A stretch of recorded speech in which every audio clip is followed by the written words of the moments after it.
Hello everyone, welcome once again to my stream after a little bit of a break because the game kept breaking itself, so VMS decided to postpone a race and so on, and then I thought, well, why shouldn't I take a little bit of a break as well? I mean, what can I say? It wasn't really much of a break because I got like a crazy Instagram reel going on. Not sure if you guys saw it, but I did a sub 2-minute lap at Nordschleife. I'm still gonna make a YouTube video out of it.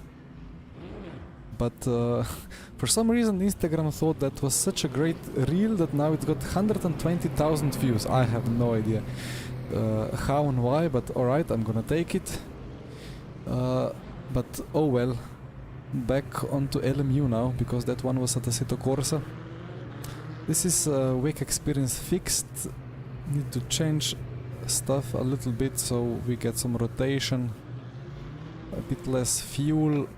It's times 2 fuel, right? So not too little fuel. And let's go for a short outlap. And well, hello Guru, hello Mario. Thank you already for the likes, for the messages. Yes, servers.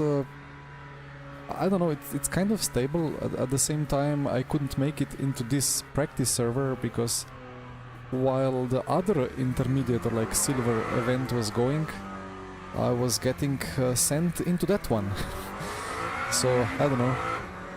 That one is with LMP2s and GT3s, but then we had all 3 classes in the same server, so I don't know, there is still a couple of problems going.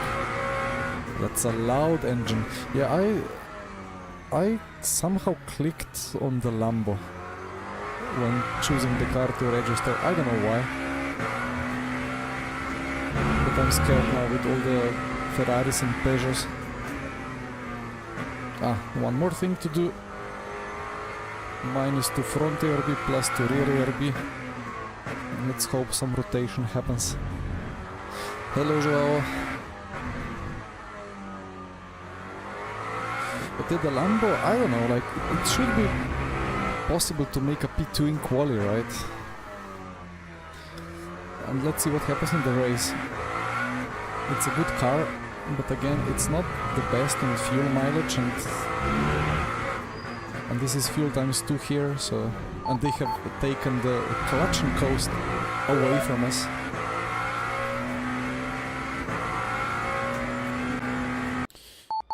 Okay. 7-minute quali, 9 liters per lap. So what is that? I'm gonna take 45. Whatever. It's gonna take, as usually, quite a while to get tires up to temp.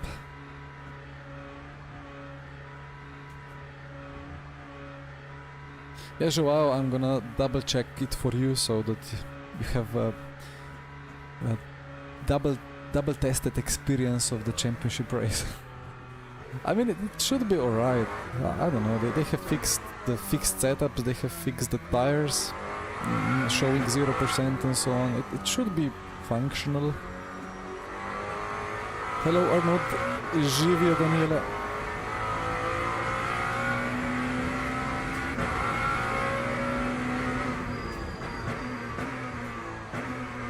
Let's get this tire moving.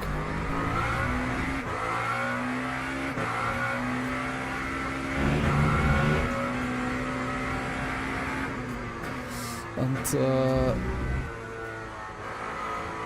not sure if I need to make in advance a disclaimer, but I think I'm gonna end the stream by the moment it happens, but basically I think it should be just after I end the stream, but it's gonna be some very, very loud bangs happening in 3 hours and 15 minutes, because we are celebrating 34 years of Slovenia here, and every year on 24th of June the cannons on the top of the castle hill shoot, well, without the ammunition or the bullets or whatever it's called.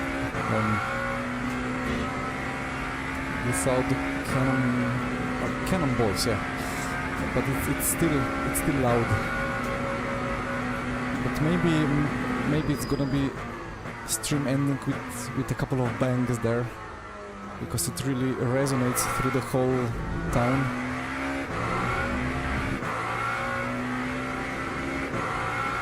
Daniele, it is indeed Živio, but we normally, instead of the second I, we write like a J, or well, in English it would be a J.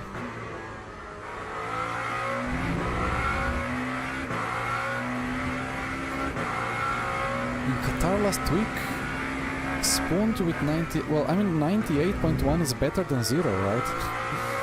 I'm gonna take 98 if that's the worst of the bugs.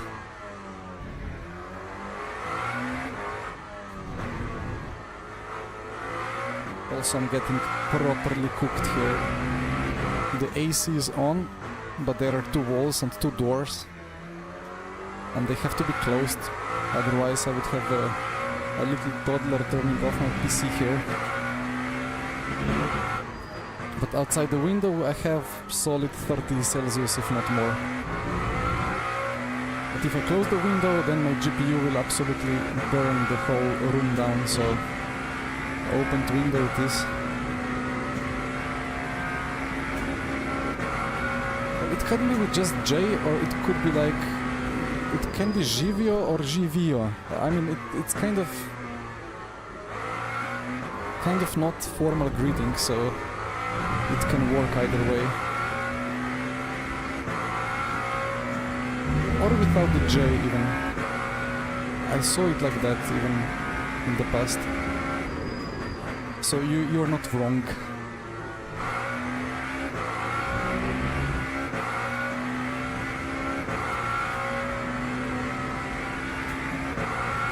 I have overfueled by a huge margin. Isn't this fuel times 2? I mean it is, yeah. Virtual energy was... Ah, I know what happened.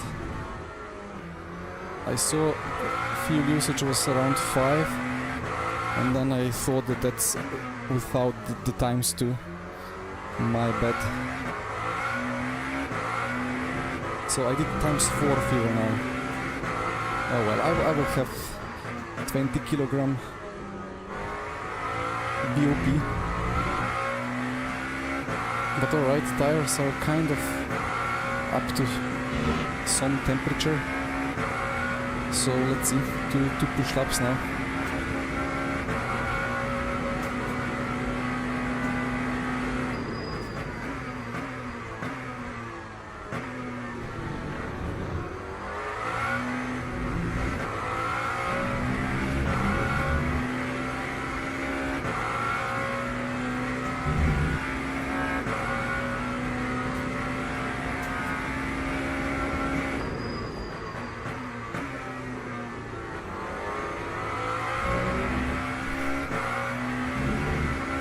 Well, the Lambo is not slow. It's a good car. I think in real life it had potential as well to be properly quick, but they didn't have time to properly optimize everything before the project got squashed.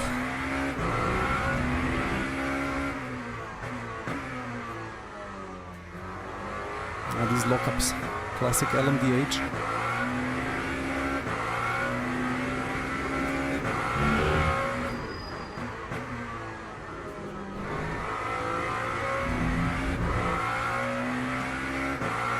Just not fast enough, but one more try.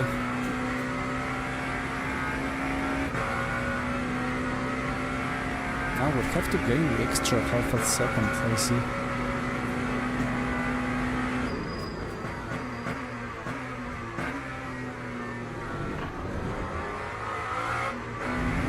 And that wasn't great.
that should be fine for P3.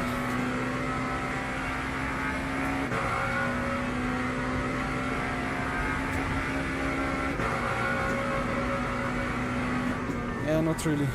Ah, it is, okay.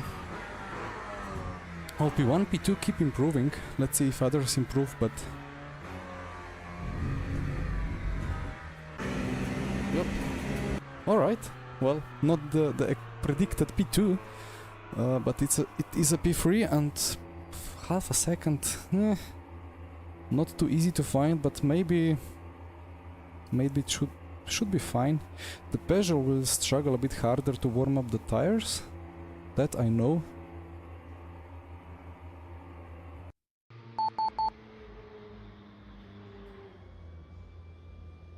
Oh, what was the default fuel ratio? Was it like around here, I think? 0.97.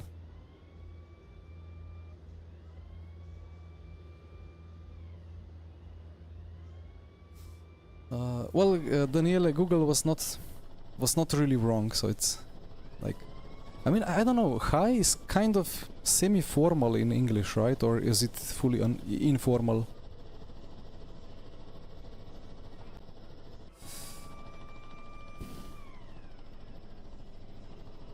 Six-hour race, 4-hour of full course yellow. Was that so much of full course yellow? I don't really follow him so much. I need to increase my fan temperature, not temperature, speed.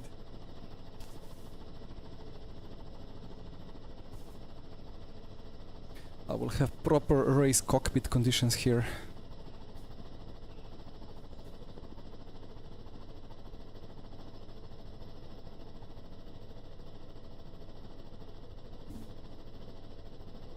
Rain first few laps, okay. A lot of crashes. Well, it's like Le Mans Ultimate then. If it rains, then there are a lot of crashes, right?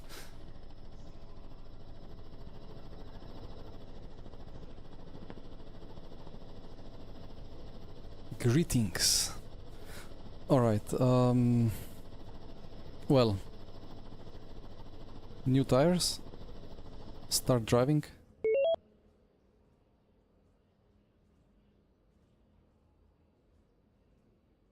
And we will have a bit less virtual energy then for the second stint.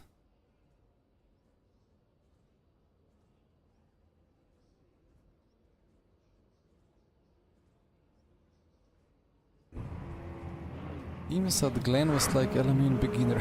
Okay.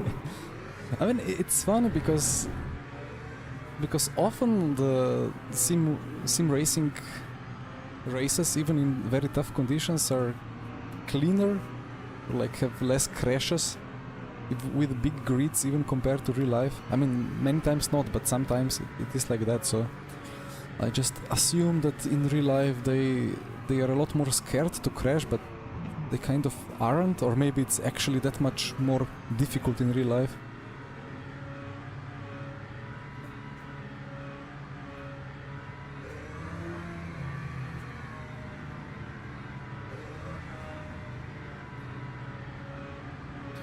But here we go, 40 minutes off Interlagos with fuel times 2.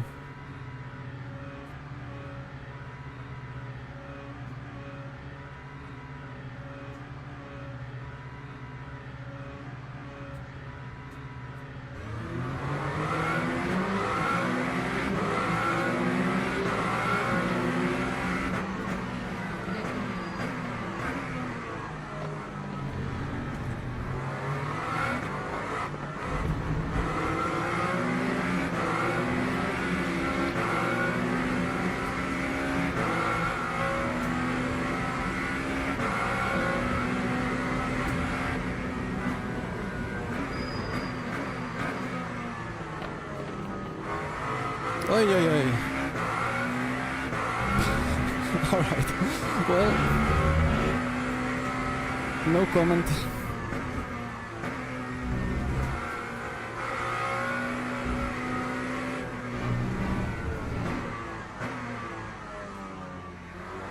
What was that even? I think the Ferrari just outbroke himself. on skill alone, indeed. I mean, I was wondering if I should bump drive the Ferrari or if I should rather aid the Peugeot. But just it was perfectly prepped for a nice switchback. But I never expected it to be like a double switchback. So the poor Peugeot is gone, but now we still have the Ferrari. And the Ferrari actually has the livery, the painted livery. I wanted to make the painted liveries work as well, but we had a couple of issues.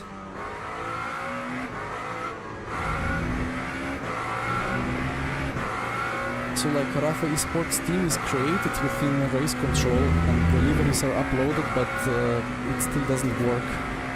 Not sure why. Although I think it's because I'm not in the lineup set, but I am not the owner or the manager, and there are holidays and so on and other happenings.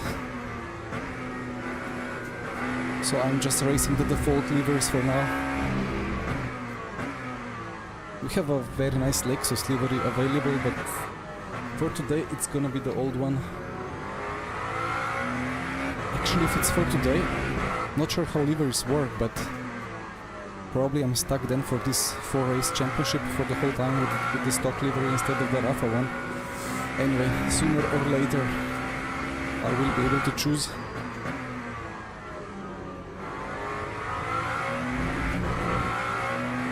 That Ferrari will be dangerous.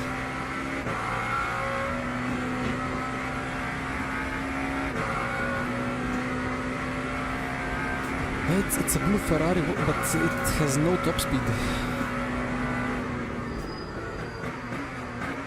It has brakes though.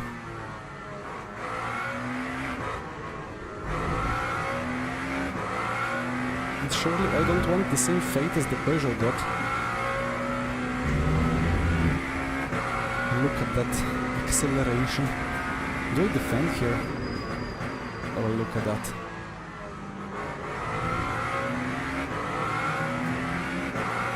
What is it with these Ferraris? Previous week there was a Ferrari at Monza as well that was absolutely thinking that there is no way to survive a next corner without a dive bomb. It was a fun race until he took himself off.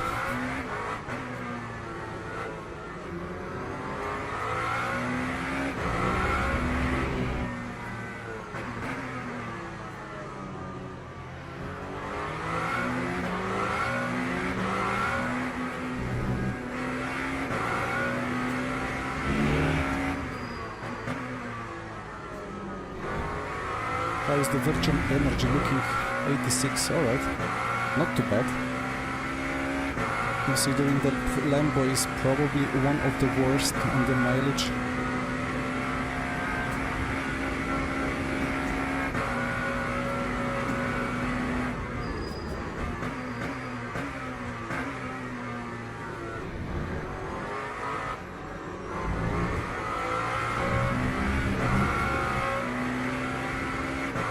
Daniela, we have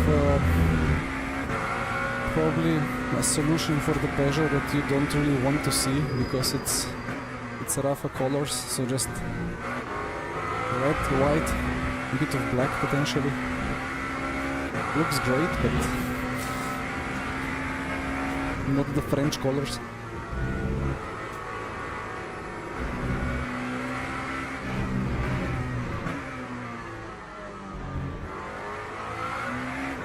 I forgot to change the anti-roll bars, didn't I?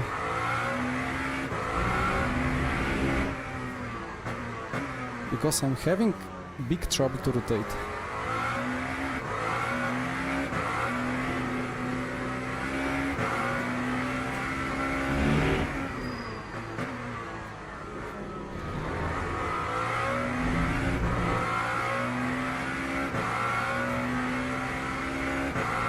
Should be better.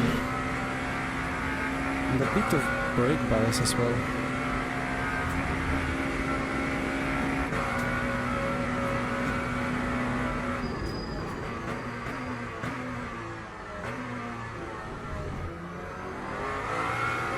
that is a lot better.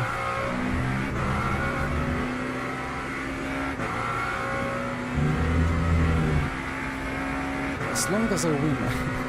Well, thank you. I will do my best.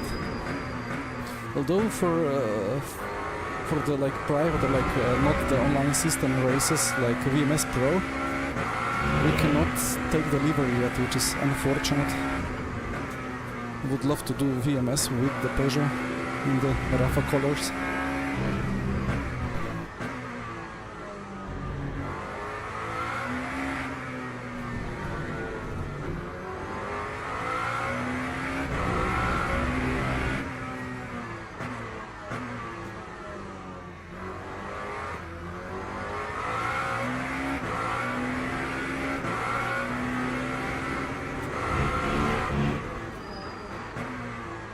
Still understeering quite a bit. One more click on the rear RB. But I don't want too much because a sudden rear snap will occur. But the Miele, it's got plus 8 kilograms, right? So that's not that crazy. A tenth and a bit.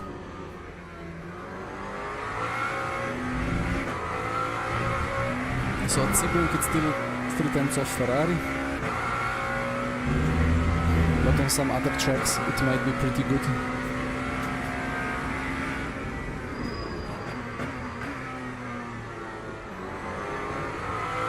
Where did that Aston go?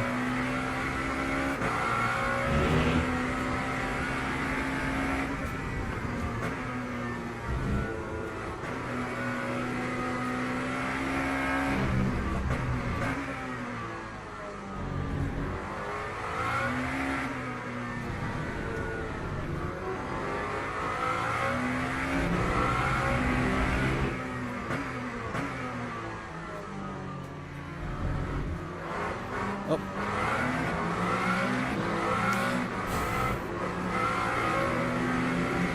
Big dive.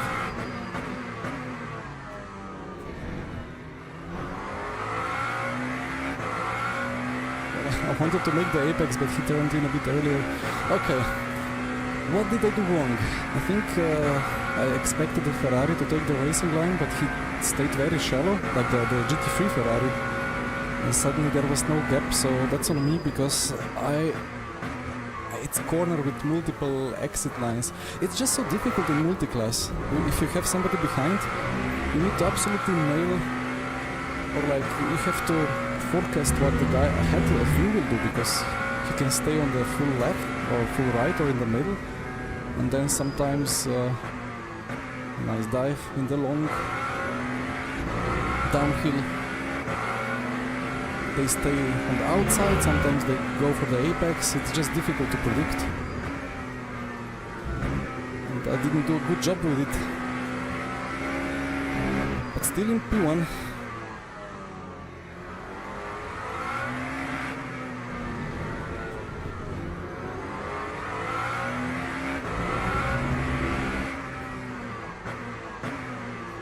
Come on.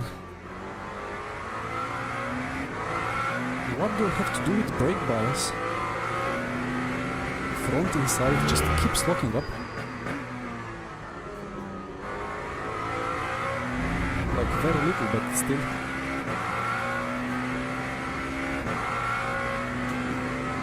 Kevin Estra, indeed.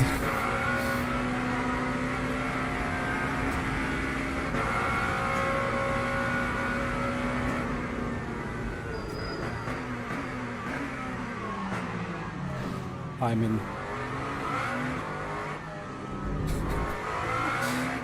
that blue Ferrari is well, is on quite an offensive. I left him space. I turned in a bit, but I always left him 2 cars with at least. Poor GT3. Yeah, no, I mean. What should I do now? Like I'm getting properly intimidated here, but I have to keep defending, you know.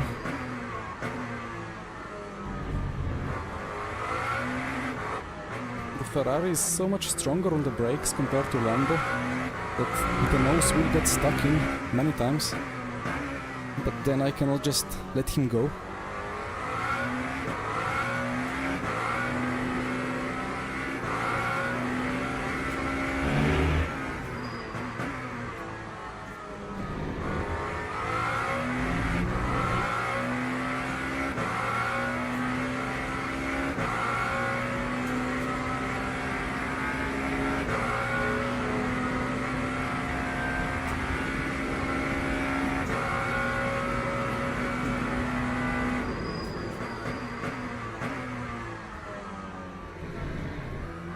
Either way, I cannot afford to lift and coast into turn 1.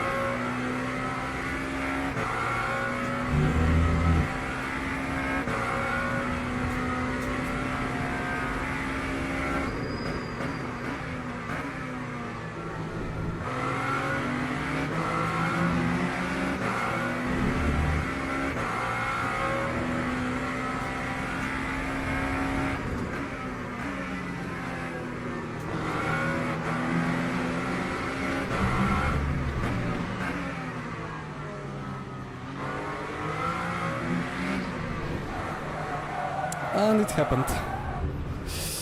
Oh dear. I mean, I went for risk anyway, so he turned in a little bit on me, but according to FIA rules, maybe I wasn't alongside enough. Anyway, I didn't lose too much this time. But I lost 2 places, so that's not great. Well, 3 places.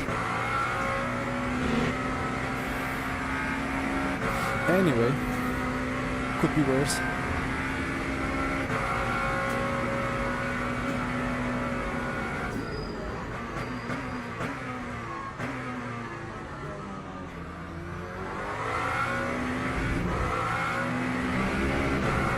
Just need to lose minimum time here with these 2 cars.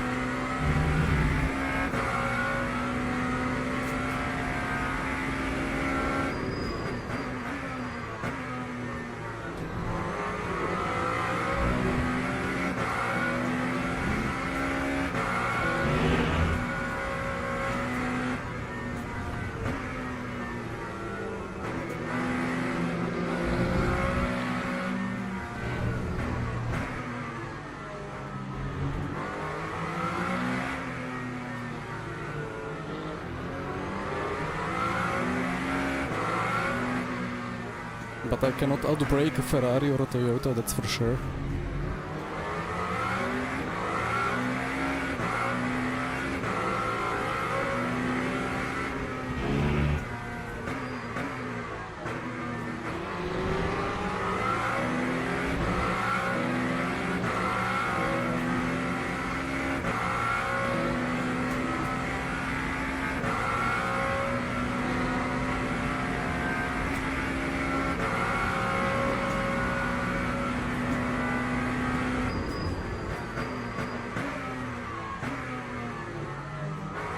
He did not fight, thank you.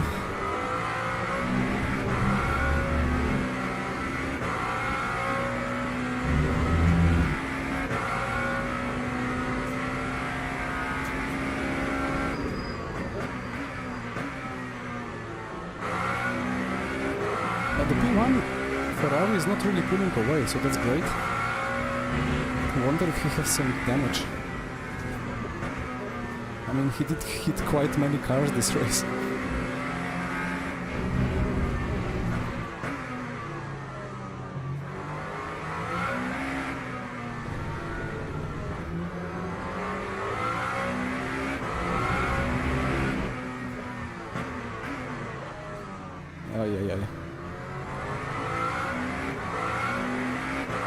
Not much of a steering block with the Lambo.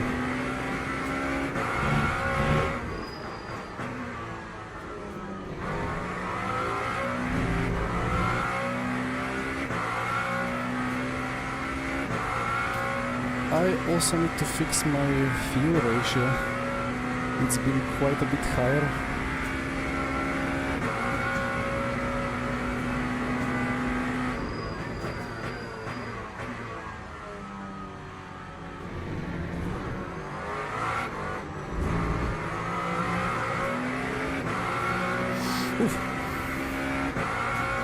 thanks to the radar, no way I would be able to comfortably take that space on track without it.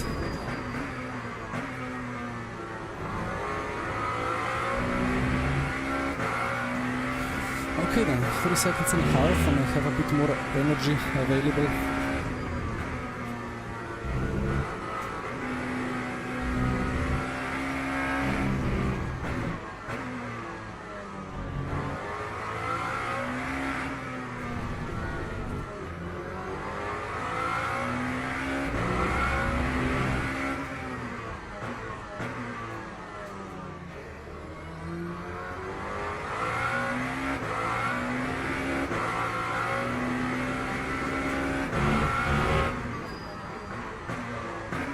Come on. I cannot afford this. I think I should have the pace to at least match the leader. Daniela, I picked...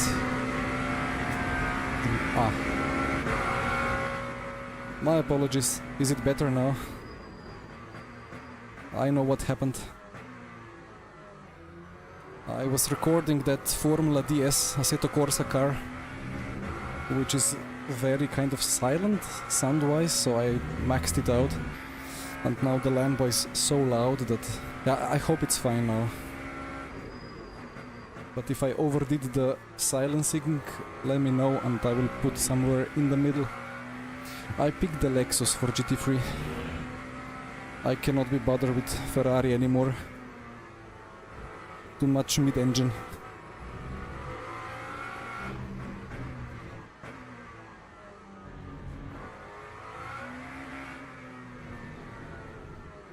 But also Rafa Racing Club races the Toyota and the McLaren and the Lambo, so I was kind of giving myself the idea that it would be nice to pick one of those 3 cars, and then, because there is no Toyota, there is Lexus, same company, kind of different car, you know.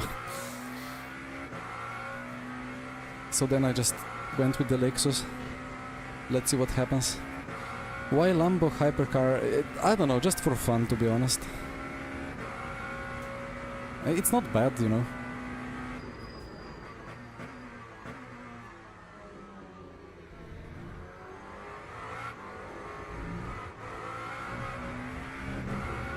And everybody's choosing LMH cars, so Ferrari, Toyota, Peugeot. I wanted to have a bit different thing.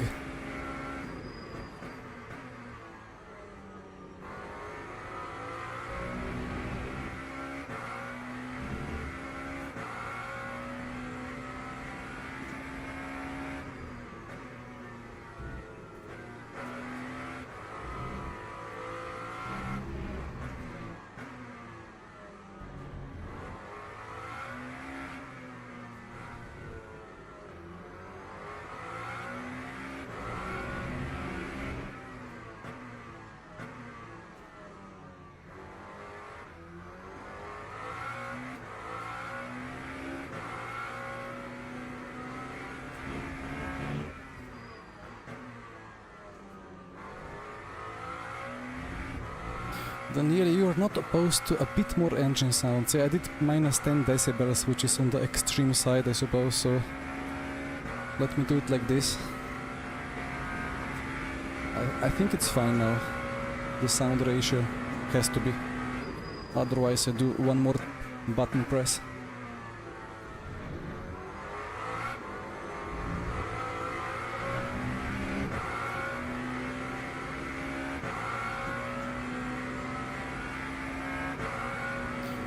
Which hypercar is best at Interlagos? I honestly don't know.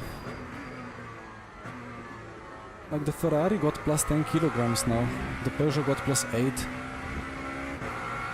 And then some LMDH cars got additional minus kilograms, so I don't know. Would need to make a special event around here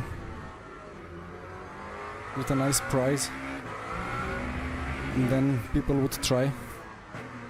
Although these special events don't have prizes for the winner, but for a random random guy that registered, so which is good as well in other aspect. But for now nobody has been properly incentivized to double check every single car for what lap times it can do. And then again, Lambo is really good, but it's bad over curbs. Although not over curbs like the Interlagos curbs.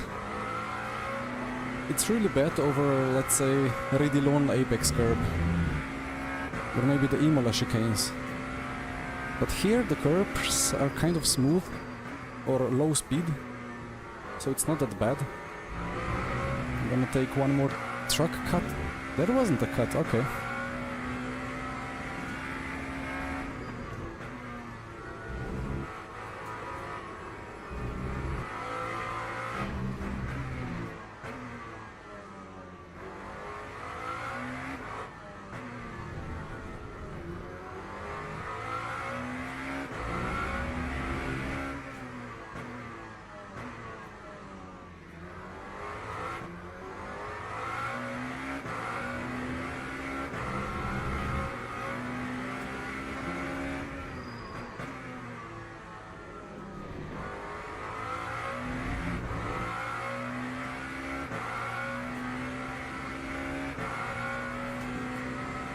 But then really it depends on the dampers as well. I think the dampers are actually doing something nowadays.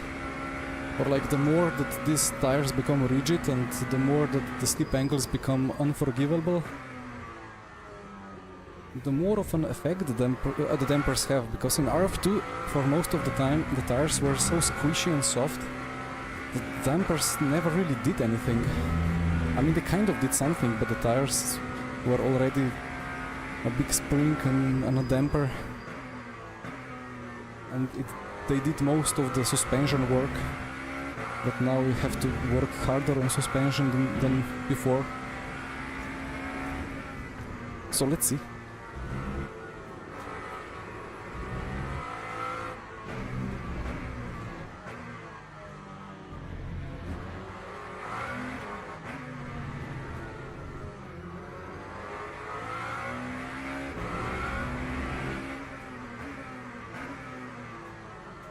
Left or right? I mean, in this case it was quite straightforward.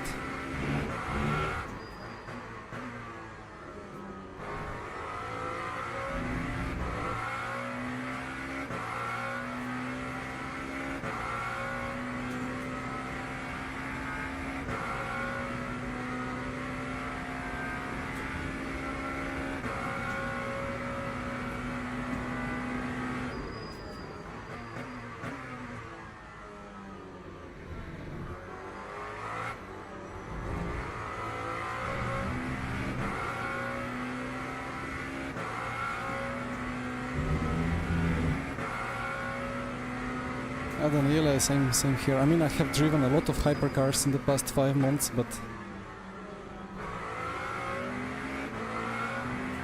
they're still fun like this. But on the fixed setups, they're fine. On the open setups, you have to do such a weird stuff to have more rotation that it becomes really broken.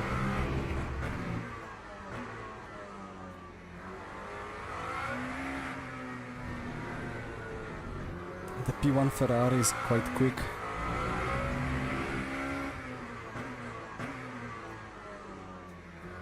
And I keep missing these apexes.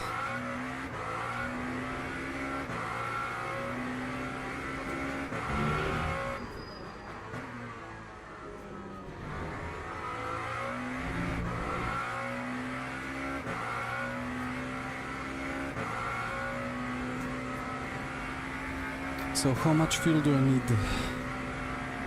56 liters. Actually, no, 56%.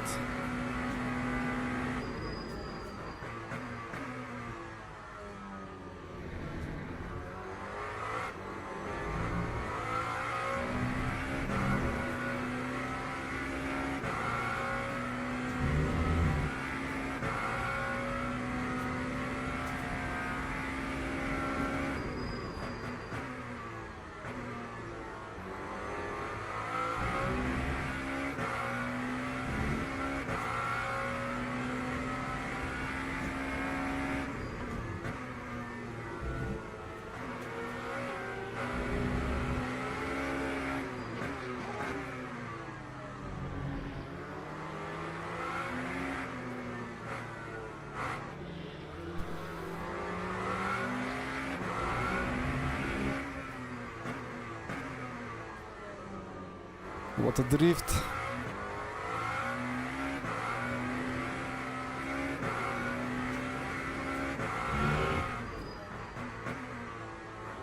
Yeah, so because of too little fuel ratio from the start, I have to box now.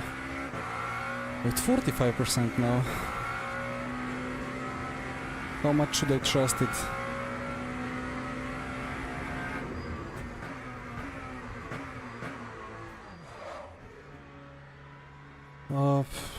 I mean, I should trust it, right? The tiny pedal calculation. Hopefully it's correct. If it's not, then we will lift and coast.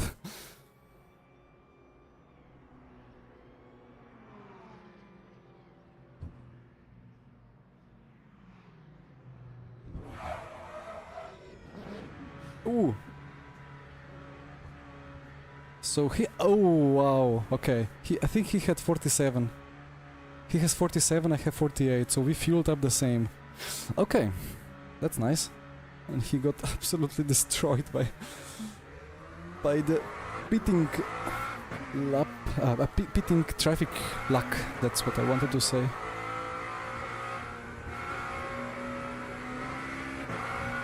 Alright. The justice is reset.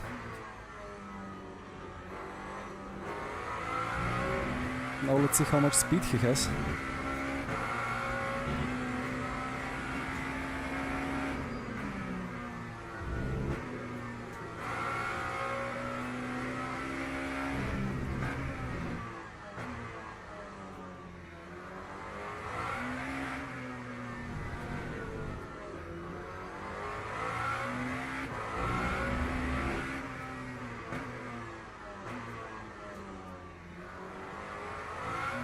So now the game is saying it should be 8 more laps after this, and fuel is fine. I went maybe 3% conservative, but it all looks pretty good.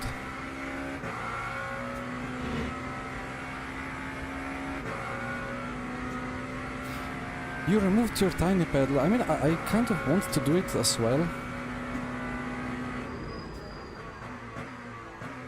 I just need to learn what exactly it is there in the game HUD. I wasn't ever looking at it.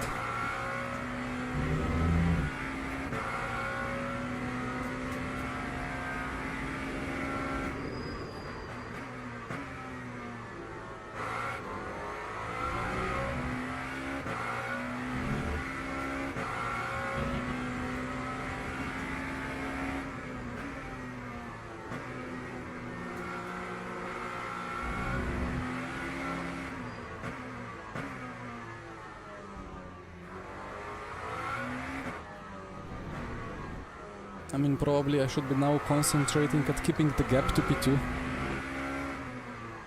and not to try to figure out how the HUD works.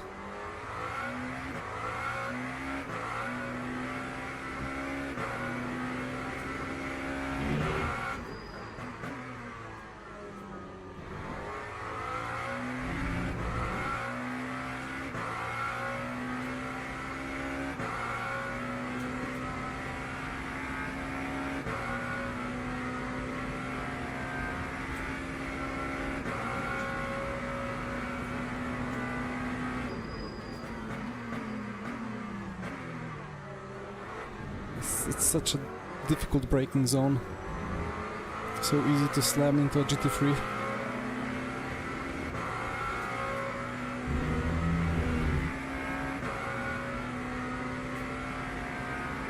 Yeah, so basically the story of this race was that the guy that's currently in P2 got the pole with a pretty nice lap.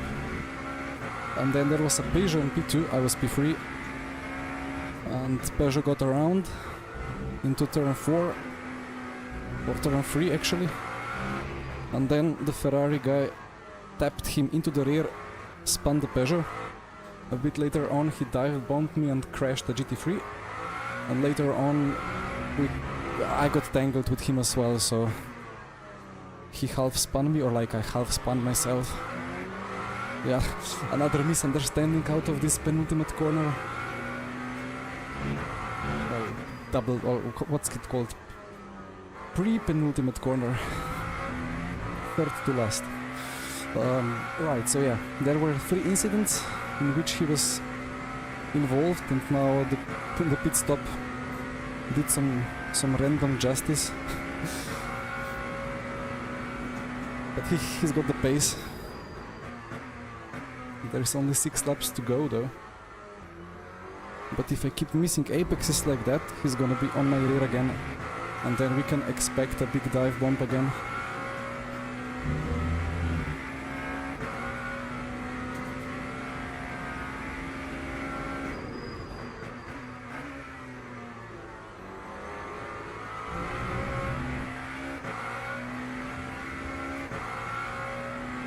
Copy Metrowski. Yeah, I'm gonna look into it in the next days.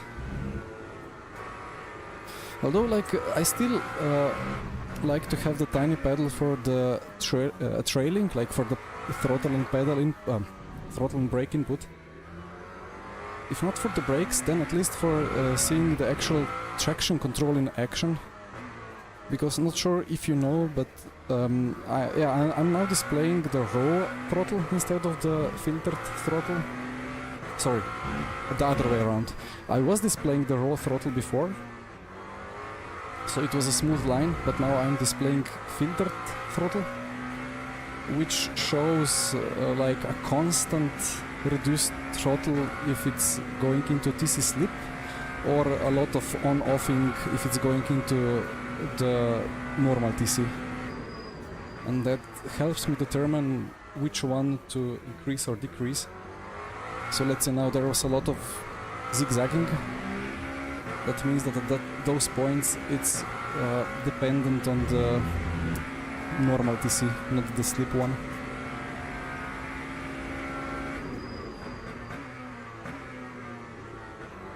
Come on, I am understeering still, and I'm gonna be under pressure very soon.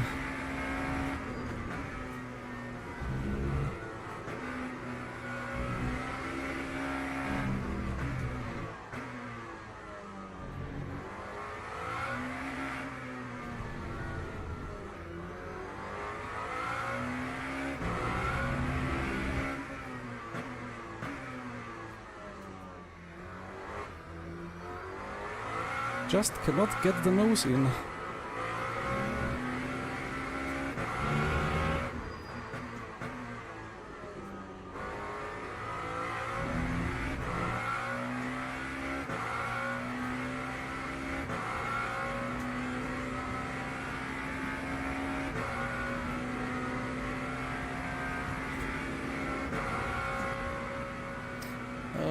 Chad, you're not the only one. I now decreased it a bit more again. Yeah, again, I'm sorry, I was recording that Formula DS car, the stuff that has 15,000 horsepower for that Nordschleife lap, and I just put it to max volume because it doesn't really sound like anything. But then this Lambo is very loud.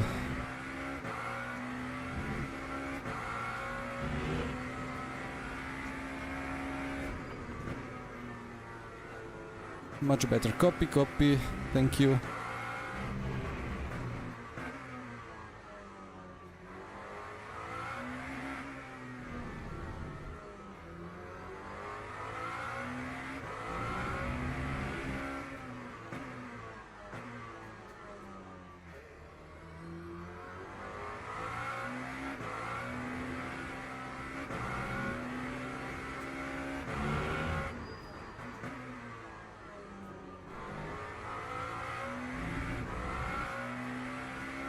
Free to go.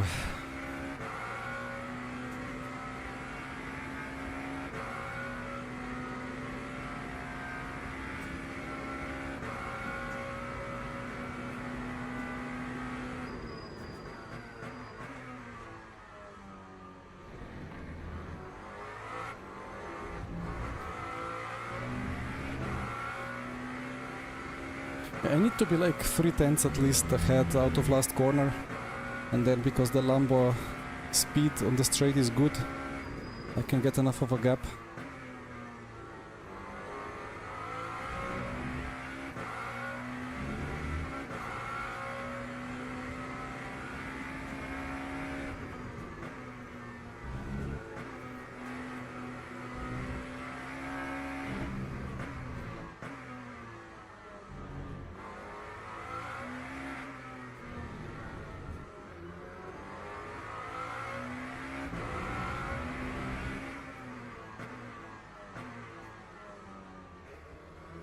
Can't believe it finally hit the apex.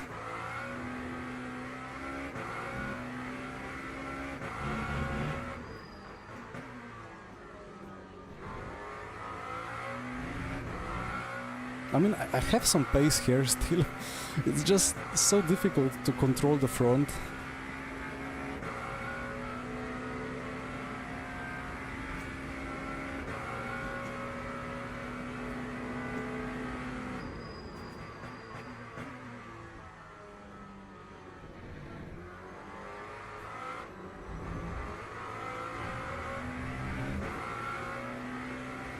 And then I get the reflex to try to pitch the front more towards the ground for more rotation, but that's not how this car works. As when I increase the brake pressure while trail braking, the trail braking will just lock up my inside front, and that's not good.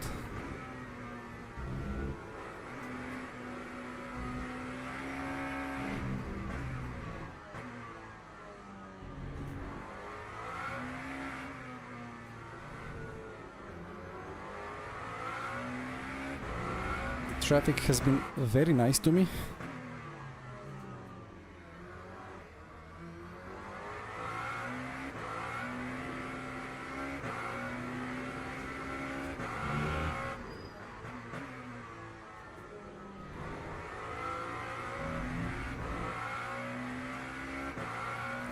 That's a very nice gap to P2 with a lap to go.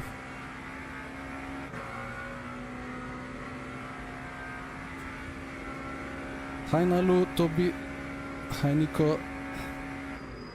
Yeah, actually, what was the last time that top split in the afternoons and evenings was won by LMDH?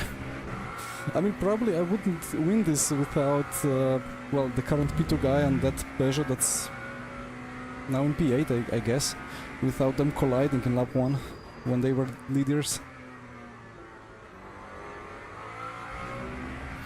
Camera settings, you mean the cockpit camera? FOV is 26, and actually there is a bug. I'm gonna show it after this lap is done. And look, I did not spin before, it's just... well, it's just been my pace here.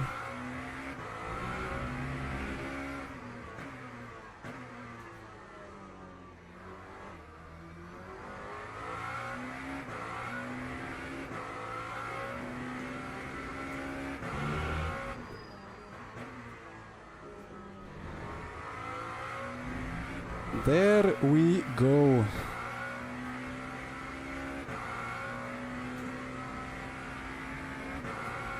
Ah, look, there was a half spin. Yeah, I didn't like spin around, but it was a half spin. Anyway, across the line with the Lambo to get LMDH class a win.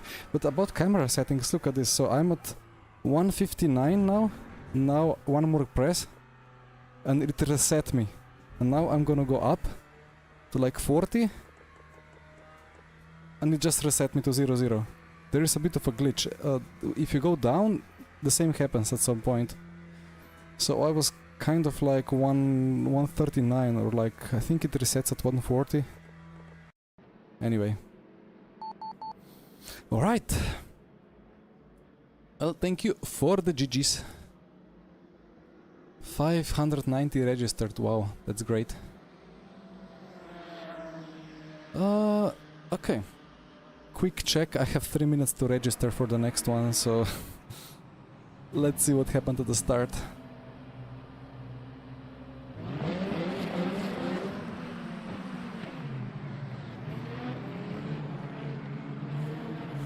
I turned in a bit too quick here, like I misjudged where the apex is. Anyway, it was a good misjudgment, because it put me into this position here. Yeah, I mean, I don't know. I got lucky here as well. Tiny gap.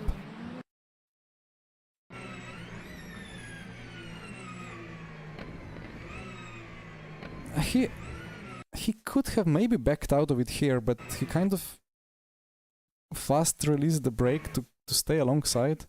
And from this POV it really feels like you are very much alongside, but from externally you don't even have the axle aligned, so this is, yeah, this is on the Ferrari. And then let me find that moment.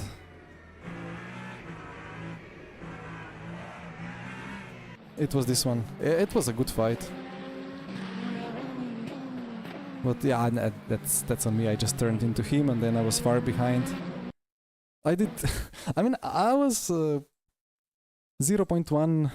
Nah, I was not any close. That's...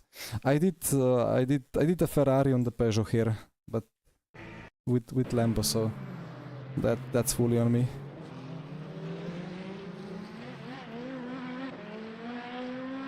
Anyway, I have a minute to register. Let me quickly go out. Online. Come on, come on, come on, come on. Daily.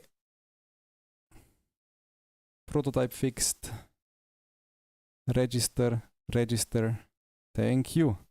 Ooh, Arda Ercan. I hope he hasn't practiced.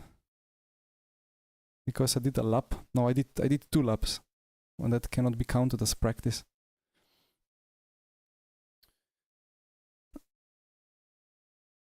Yeah, Daniele, exactly. But it's always like, it's difficult because from a sim cockpit, maybe it's different in real life, but from a sim cockpit you have like this FOV kind of stretched ahead of you into this monitor, and you don't really feel like you are, at what point you have your nose enough alongside. It always feels like you have it more than it actually is.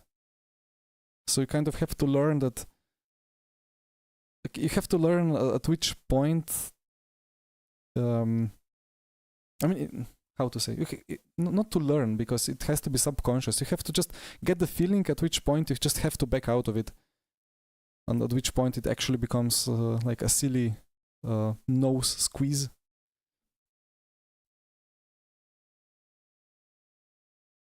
So yeah, I did the exactly same mistake, but alright. It resulted in a win. I wasn't the dirtiest one, so all good. And here we go. Normally I decreased or increased the wheel range here, but now this is the new car, or new tires.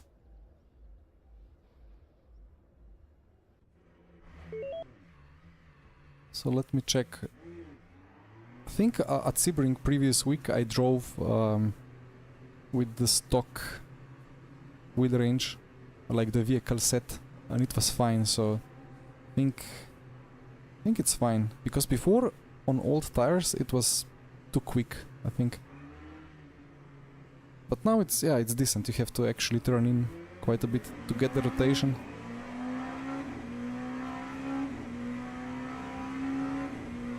It's maybe a bit dark. Maybe I need to increase the exposure or the gain on the camera. It's decent, I think.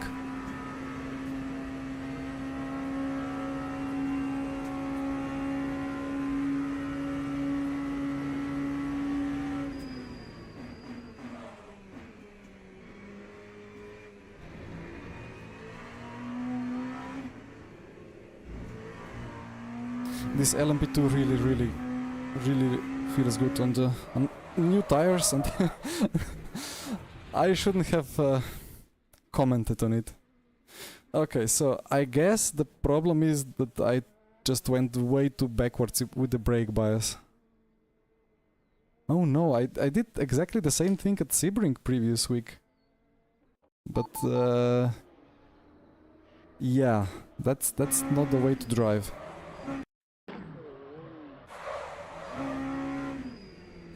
Yeah, just a full lockup on the rear axle. Revs drop, rear goes. Right, well, Whoa, that was an interesting sound.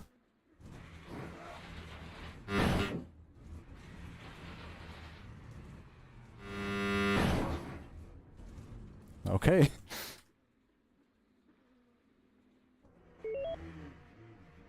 I'm not sure if it makes sense to keep driving for 35 seconds, but why not? Chat, this is LMP2 fixed, so only LMP2s.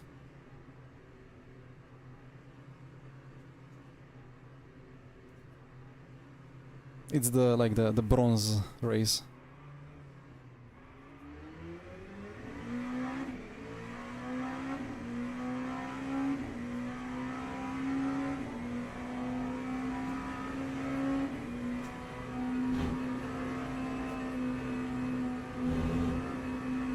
And the tire warmers are on here, I think. Why did I put brake force over 100? It's not over 100, I think.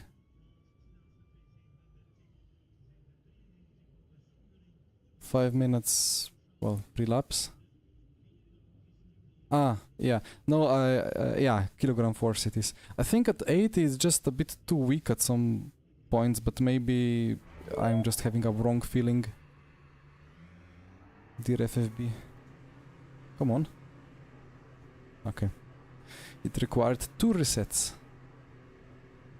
Stop and go for somebody already. Oh dear. Yeah, no worries, Toby. I think it was even set to 70 or even to 60 at some point, because on previous builds the brakes were really crazy powerful on this car. But then they adjusted the values. It's also the thing that this car struggles with cold brakes. You have to heat up the brakes more than on other cars. So as you go out of the garage, it tends to feel like you have very weak brake pedal. And you must not get tricked by it.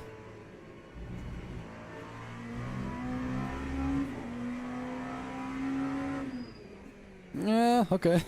The rear was thinking of doing something, but okay. Interesting.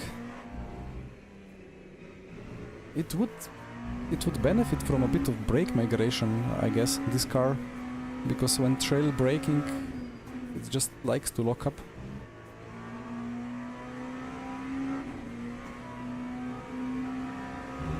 Yeah, 72s, I don't think it was ever 76, or maybe on some tracks, but now it's 80.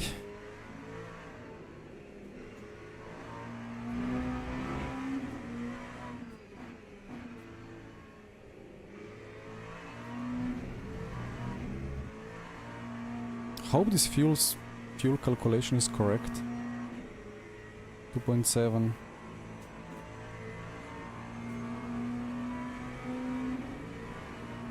Anyway, it's gonna be 2 attempts.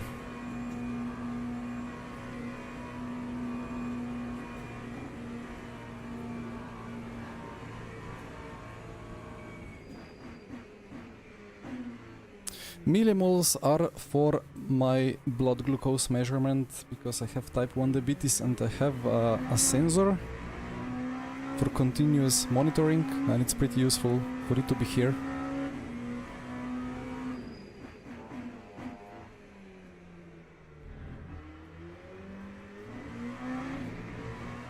Well, acceptable turn 1.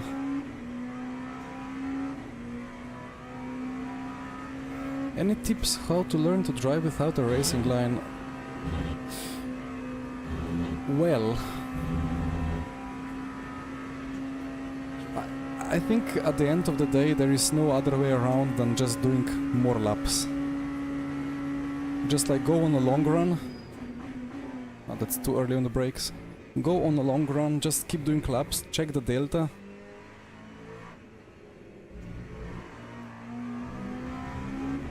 Just be smooth on inputs and then try to be quicker and quicker every lap. And like my experience has been that within 20 or 30 laps you kind of start recognizing already each corner before you enter it. Although, well, I have over a decade of sim racing experience, so it happens more naturally, so maybe 50 laps then, but I think as soon as you know the track, then the racing line becomes kind of a hindrance, as it makes it more difficult to see the apexes.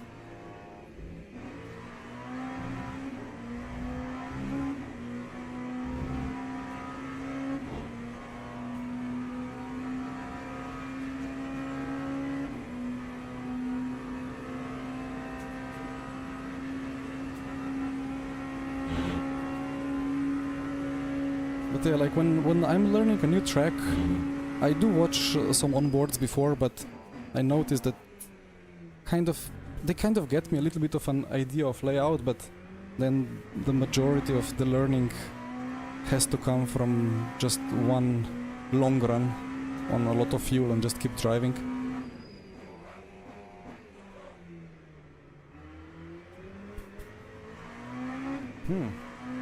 The rear is doing funny things.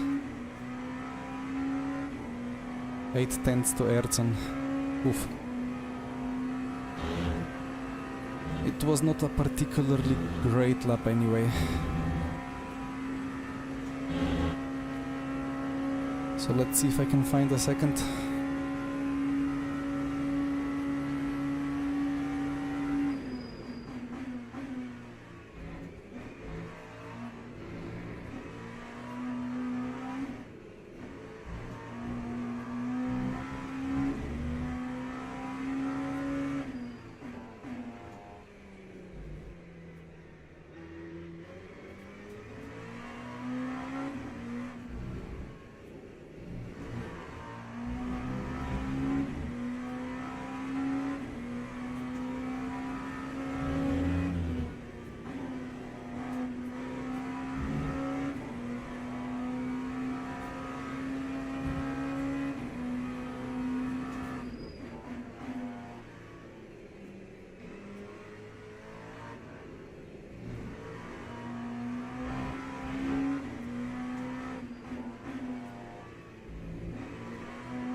Well, if I nail last corner, I should get the provisional P1, but let's see.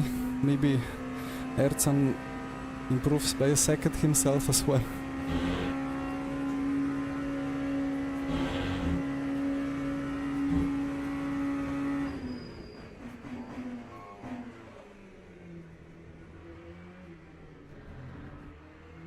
Ah, that was deep. Ah, I had it. I just pushed too much. Right, 10.5 to P1. That's a solid margin for a nice race, probably. Okay. So the fuel usage was 3.5.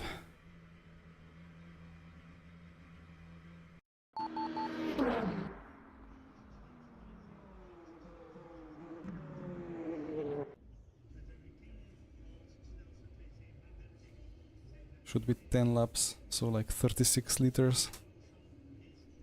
Let's see if the in-game calculation agrees. It does. Alright, 37. A bit more TC because it was a bit tail happy on the exits. Let's take new tires. Anything else in the setup? I don't know, 83 is kind of alright. Like I think I used whole travel of the pedal, or like full input, at least at the starts of braking zones.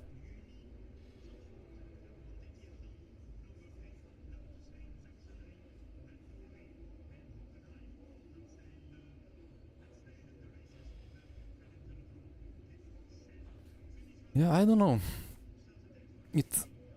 I think the setup is quite stable, and it does lack a little bit of front, but the car really feels solid. Like before the update on the old tires, it was much more of this weird rear floating and kind of understeer into a rear kind of big slide that was catchable. But now it's really pleasant to drive.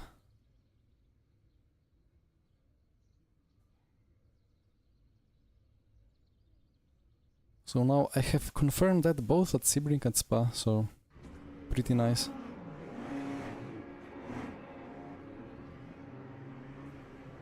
That was a bit weird, I think. Like, it took ages for me to actually get control over the car, but then the clutch was kicking in for quite a long time. Anyway, let's hit up the brakes.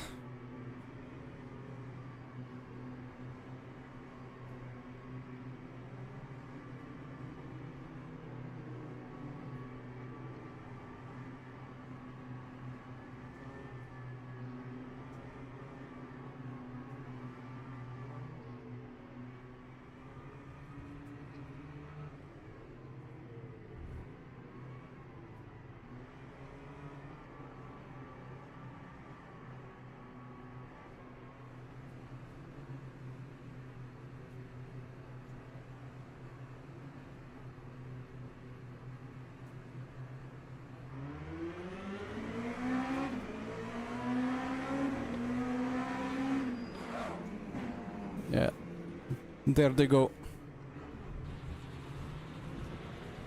Unbelievable.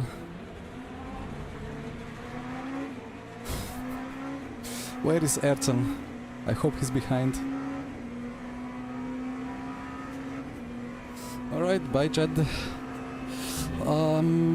Yeah, no, the car behind had cold brakes and he forgot about it.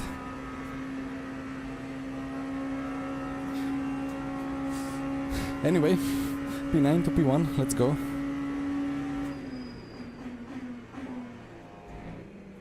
Now the cold tires are a big problem here. Sorry, cold brakes.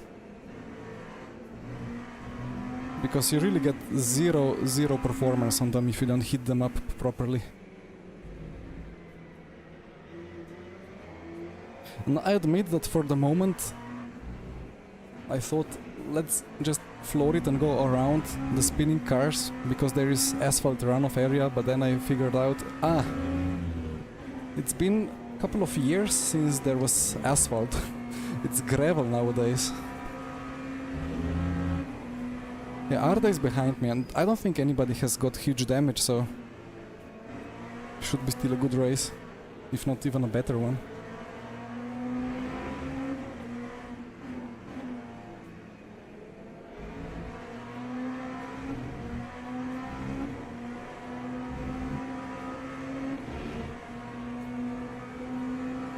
Hi Christ, Proto Trophy first round, full wet. Interesting. Interesting decision, but I didn't know. For now I'm just doing the LMGT3 fixed, but let's see, maybe I sign up for something else later.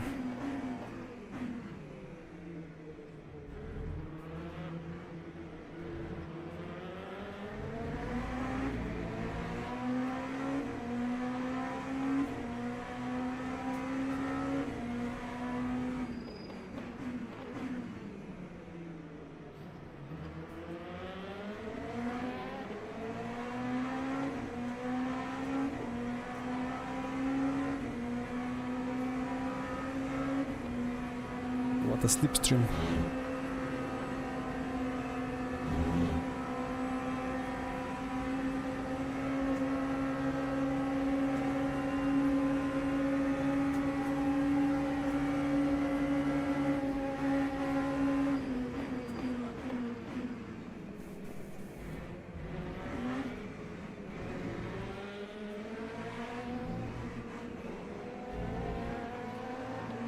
I couldn't make a nice switchback, but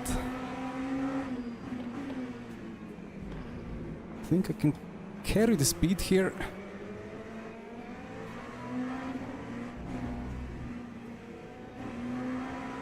Okay. All good. A bit of traded paint, but no drama.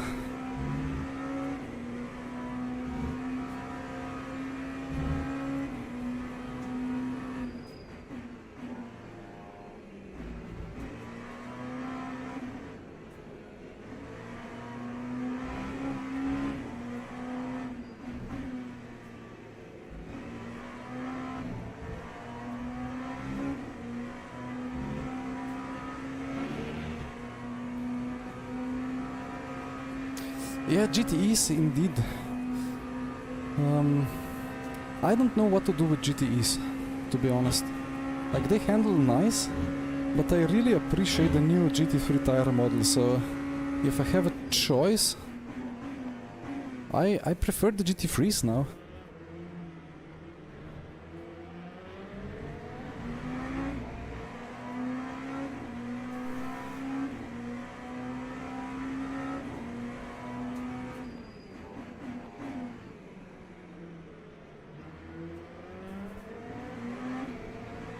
That's a bit too far for a slipstream.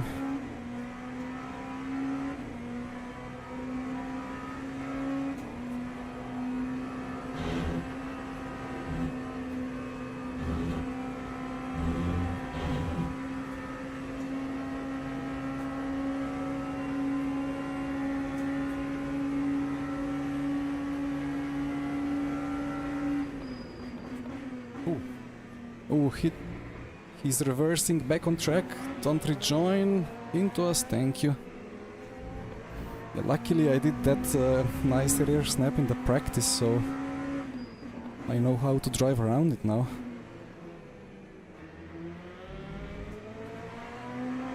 It's funny because as soon as you touch the brake, the rear is just super happy, so if you survive that, after that you have understeering brakes, or like front prefers to lock up. But just at the start you have a bit of a rear lockup, so I don't know.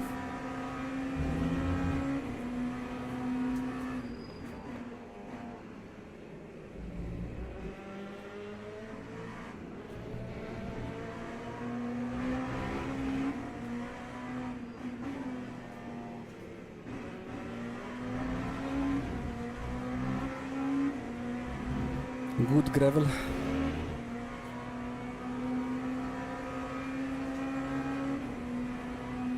P1 is pulling away though, 5 seconds.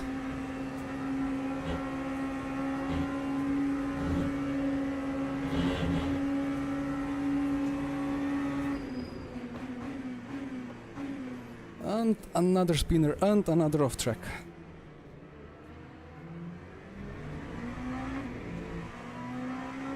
Yeah, if you cut there, then you got the red warning and then you have to smash the brakes or it's an instant drive-through.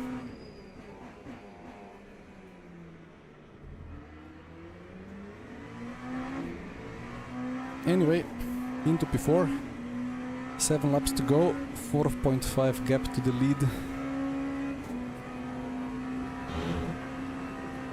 And Arda is on my rear.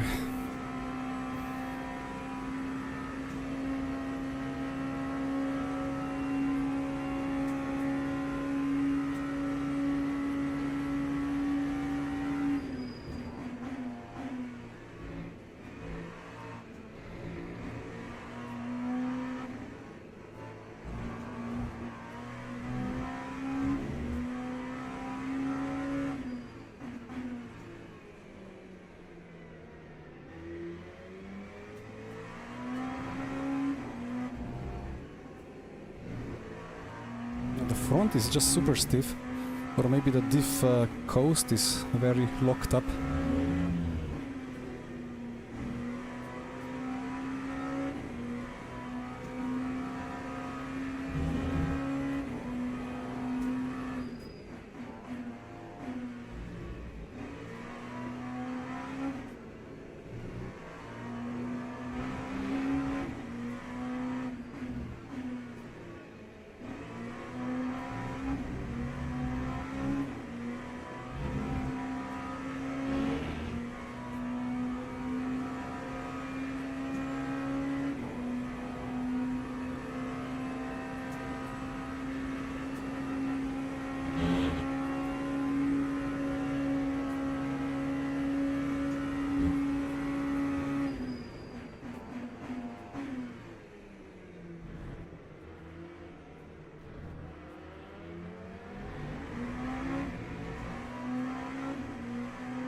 So 8.6 for the leader, 7.3 for me.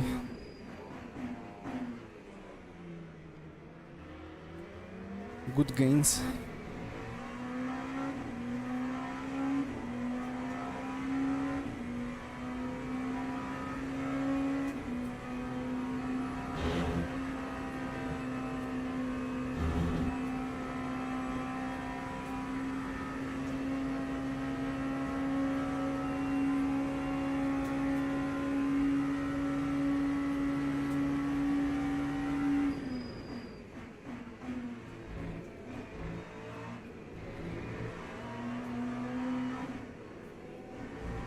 I think the solution for the brakes is just to be very slow on the downshift, and then you can be aggressive. But if you aggressively brake and downshift into high RPM at the same time, you have great chances of losing the rear.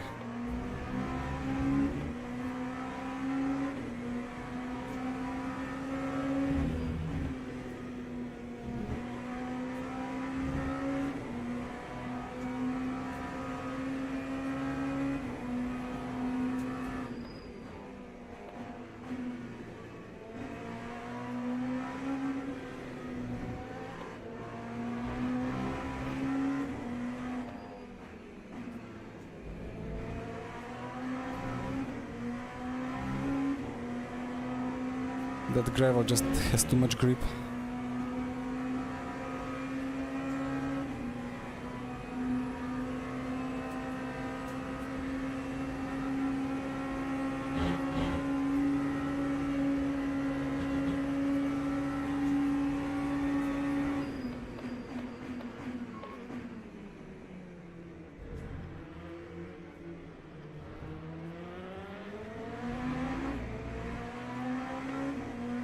Still gaining over a second.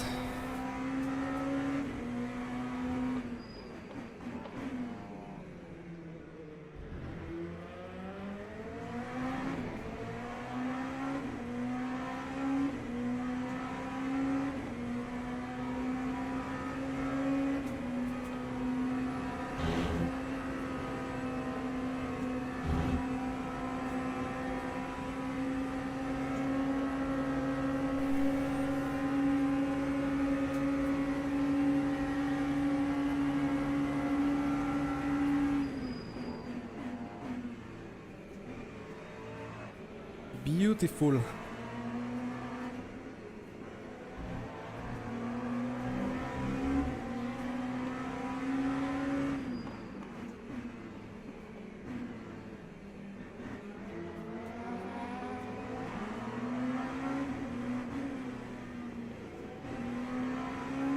Even more beautiful.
To wait or not to wait?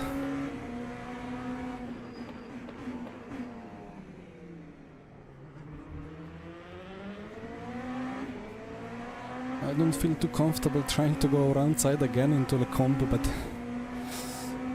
let's see.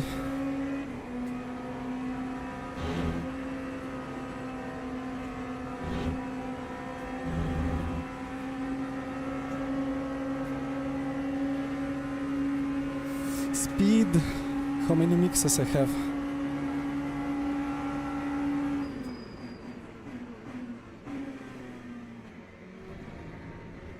Let's go. P1. Oof, that was a nice cooperation from P2 as well. Oof, he had a bit of a drift there.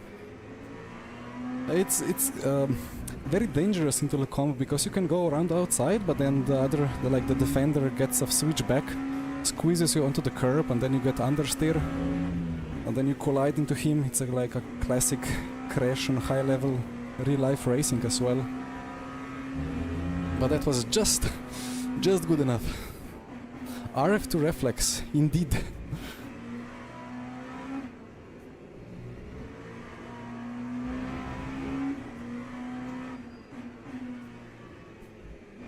I mean, the way that TC is programmed here, like you see me going on the exits extremely aggressive on the throttle sometimes, like I really stomp on it. And it accepts the input for like a tenth or two, and then TC starts cutting in once the slip angle increases. But the tires are incredibly rubbery still, even though the slip angles have been tamed. It's still a joy to drive. I mean, it's not really an overpowered car. There is a lot of aero, not much power. So it was never going to have much need for controlling the throttle on the exits. But still the TC really eats up all the aggressive inputs.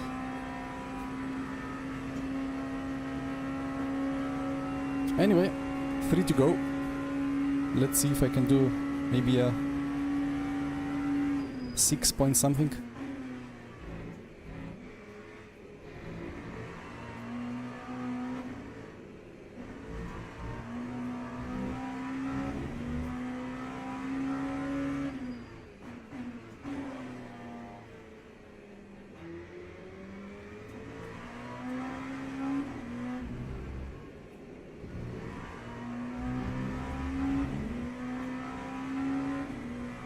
Well, Ercan is a bit stuck, I guess.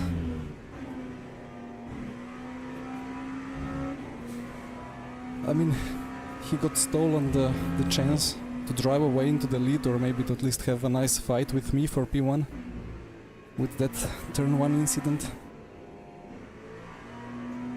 That's a bit unfortunate, but happens. You just need to be prepared. Every time you have LMP2s around you, when the race starts, you have to assume that many will just forget that the brakes are very weak on the first lap. I forget it most of the time as well, so... Yeah, I'm using tiny pedal overlay indeed.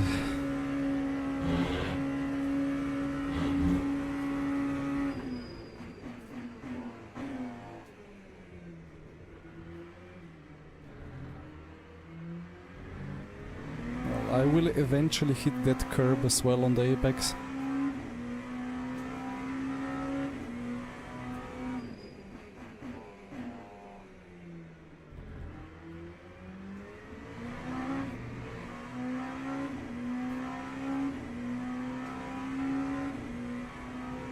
Here comes Ercan for P2.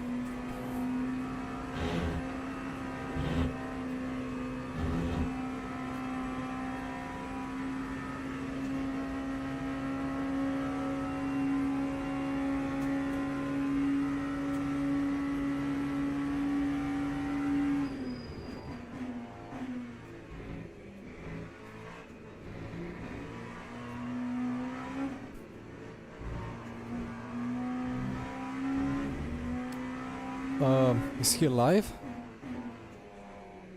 Oh no. He's not alive.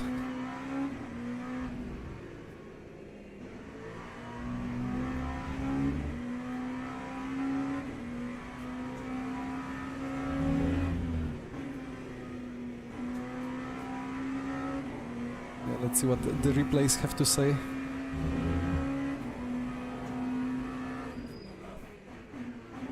Even in 6th gear, the rear just says a bit of a hello on every kind of trail braking brake zone.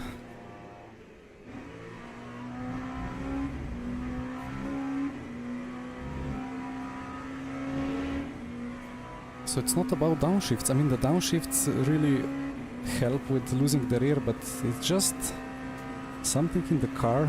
Maybe it's some damper.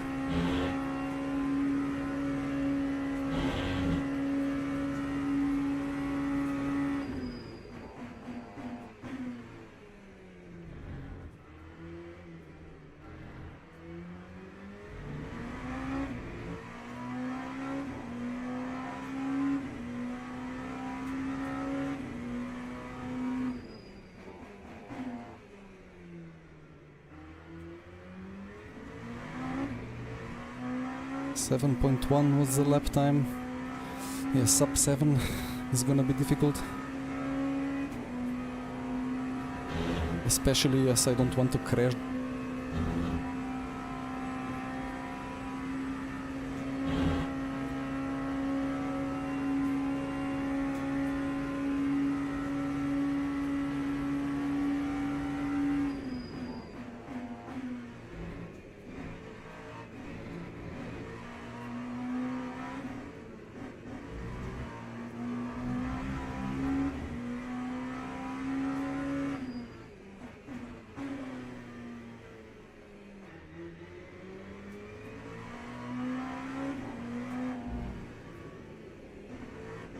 Although I'm driving like I indeed want to crash.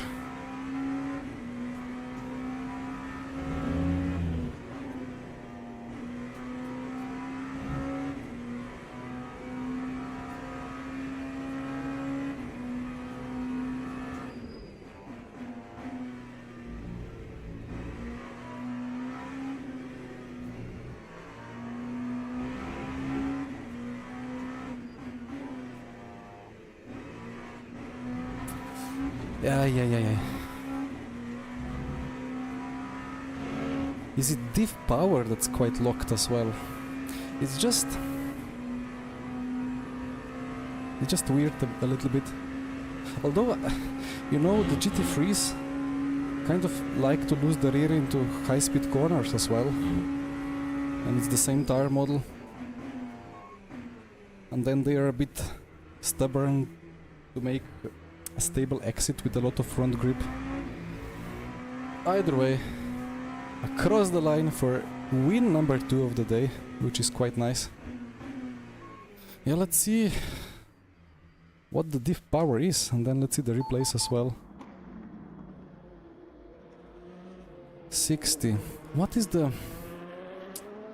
How do they go? They go 15, 30, 45, 60. I think 15 is the most opened. Or is it the other way around? I would have to load the car off track, but 250 preload, that's a lot. And then 220 spring rate is quite stiff as well for this car.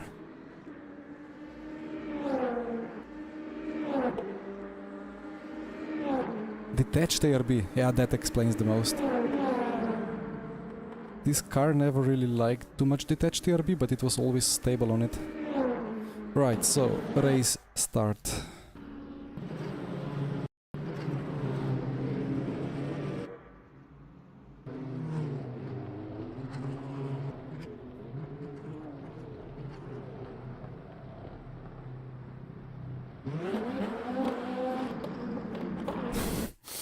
Unlucky.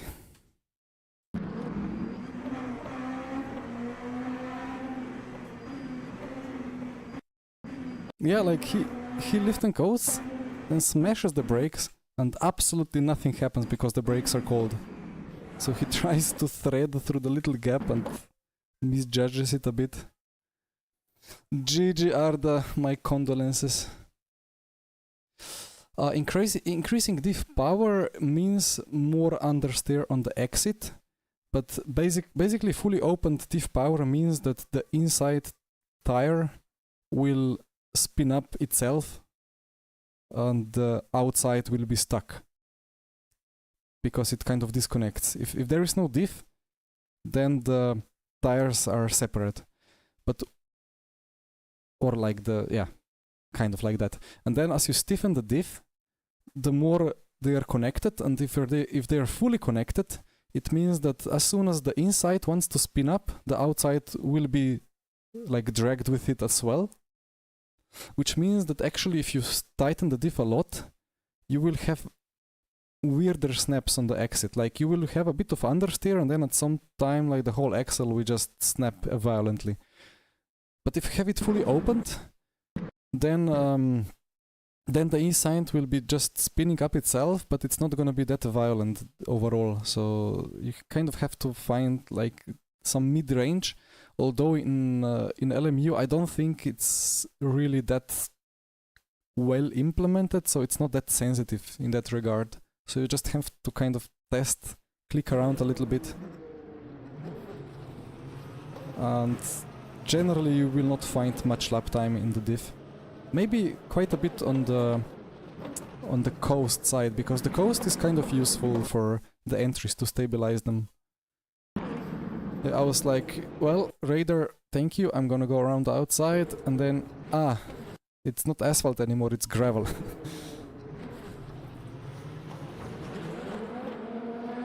Just gonna check what happened with Arda in that last attempt.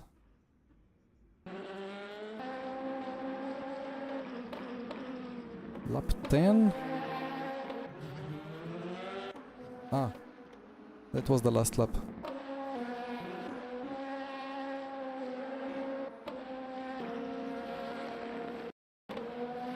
Right, so a nice, well, kind of a switchback, lift out to get the toe, into the toe, around the outside, on the brakes.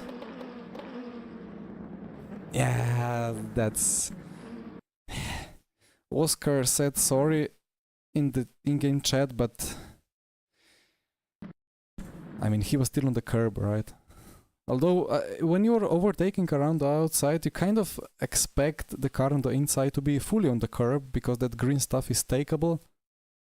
But at the same time, the white line is still the white line, so I wouldn't blame Oscar on this. Like, yeah, Arda turned in, hoped for the best, but Oscar had a little bit of a lockup and a bit of a moment, so... Yeah, not much you can do about it. It was a risky around the outside, but if I check what I did...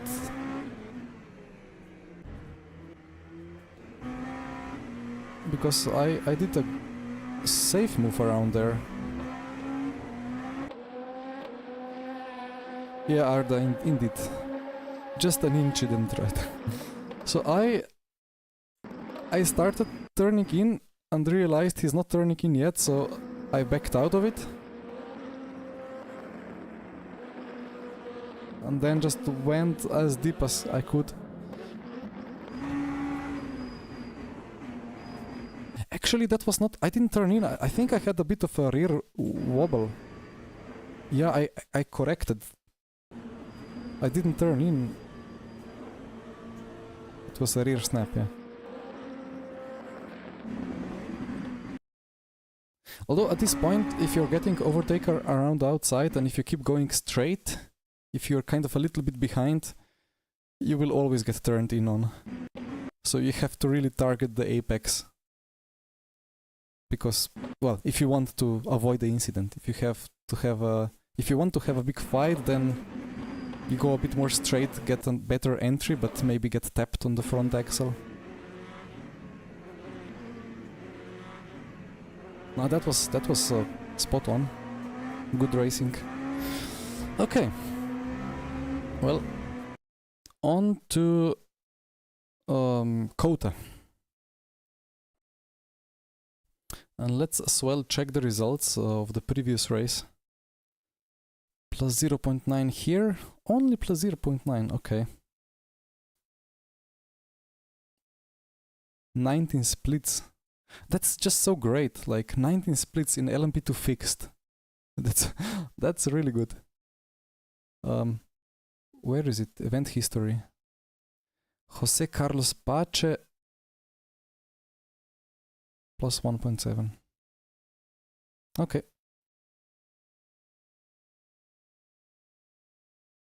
Four splits for this one. Alright, well, on to GT3 fixed. Are there many Lexuses? Or should I say many Lexi? What's the correct way to to say it. I guess Lexuses will be alright. Yeah, I don't know. Timothy signed up with the Lexus as well. What is the Ferraris? Ferrari is supposedly the best on the tire preparation for Quali, and he's fastest in the Quali. That's interesting. I mean, there are some Ferraris down there, but like, what is this? I didn't want that much of competition. I want to be the only Lexus, so I have my excuses, you know. Now I don't have any single excuse if I get beaten up again, like I did with the Ferrari against Luke Whitehead.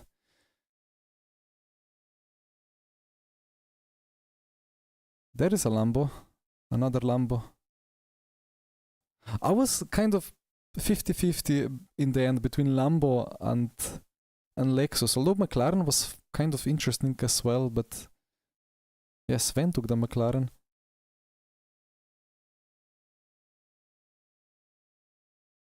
Ford's down there. Okay. I still don't know why there is a separate entry list. And then another one.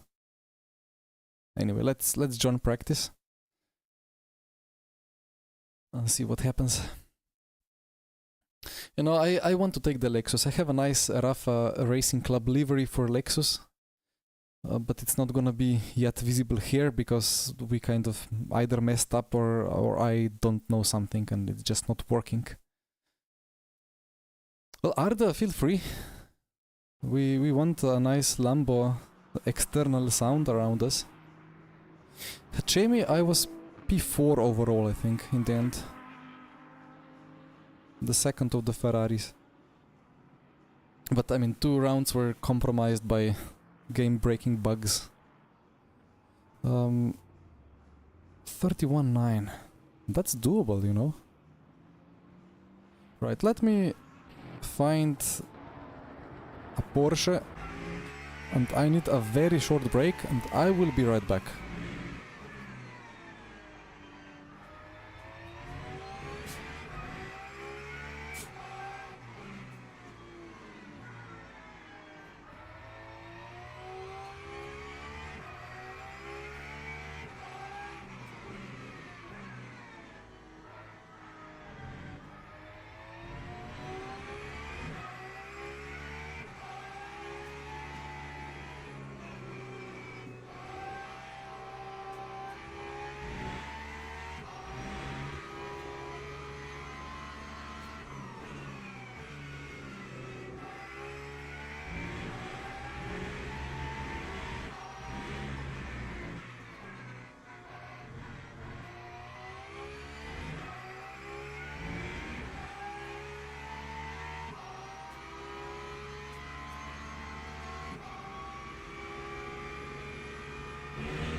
And we are back.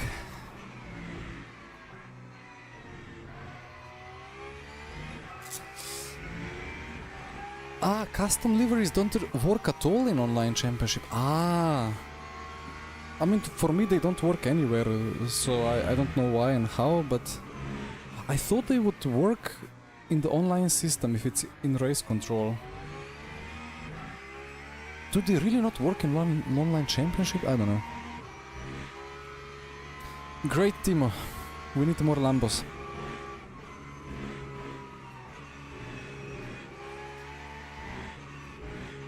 Now, I did a couple of clicks here when I was driving offline. Not sure if they are the best idea, but I felt good. Okay, let me just remove those kilowatts, because there are no kilowatts devices. All right.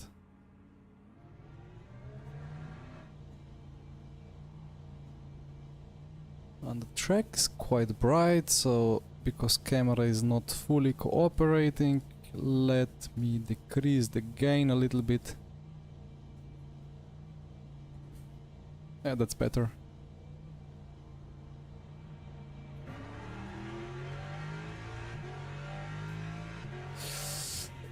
GRU, you would like to design the brand logo of Irnei Simoncic Racing.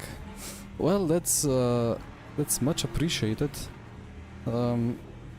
Yeah, the first or the only problem here is that well, I'm contracted and I race for Rafa esports team, and I am having the Rafa logos. So at this moment in time, there is no Irnei Simoncic Racing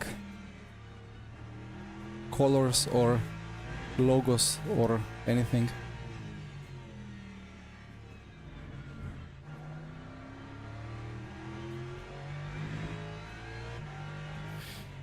Yeah, the cuts are kind of working, but still in some hairpins they are not kind of like I think the main issue with the cuts for me with the Lexus is that the sitting position is quite far to the left, so I need to take left and right hand corners differently. I can cut the left ones a lot, but the right ones very little. But I don't really mind. I remember I struggled a lot with it some years ago when I was checking the Bentley in RF2, and that one was a right hand drive, and it was sitting literally on the door, on the right door, and that one was just basically undrivable. So we have 2 Lambos here, that's great. Looking forward to hearing the V10s.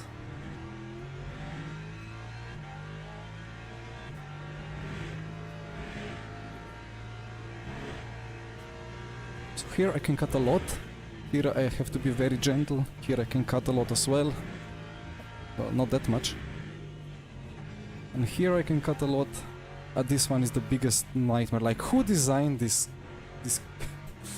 road, service road or whatever it's called? It's just so stupid.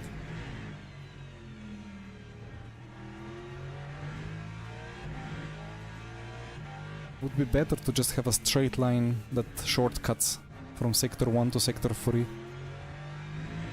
But there is a bit of a squiggle there, and it's just a cut nightmare.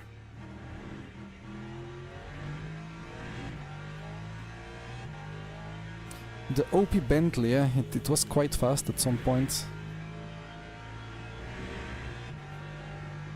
Well, I mean, the design of LMU in the long run is such that if you race in whatever race with the team that you are in, for which you have the livery,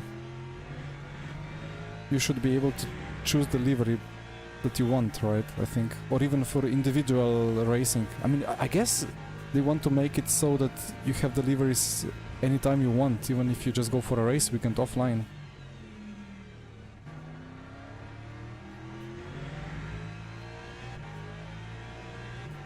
But there has been troubles with fast implementation or something, I don't know.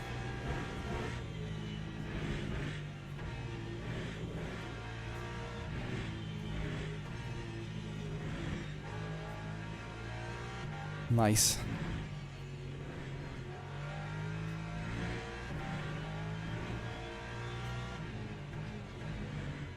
Here you can still cut a lot, and you get no cut.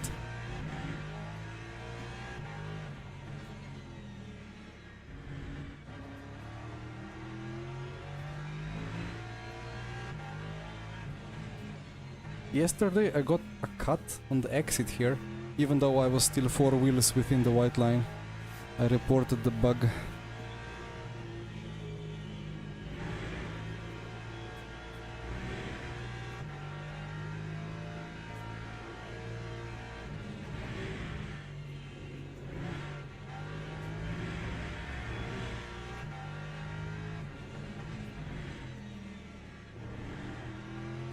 Understeer.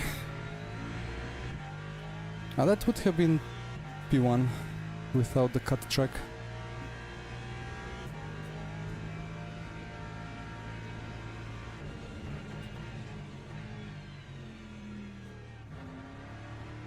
The short shift to second still works very well here. I figured in the first gear you get a little bit of a wheel spin, and on these tires actually a little bit of wheel spin can present a big time loss. Which is good.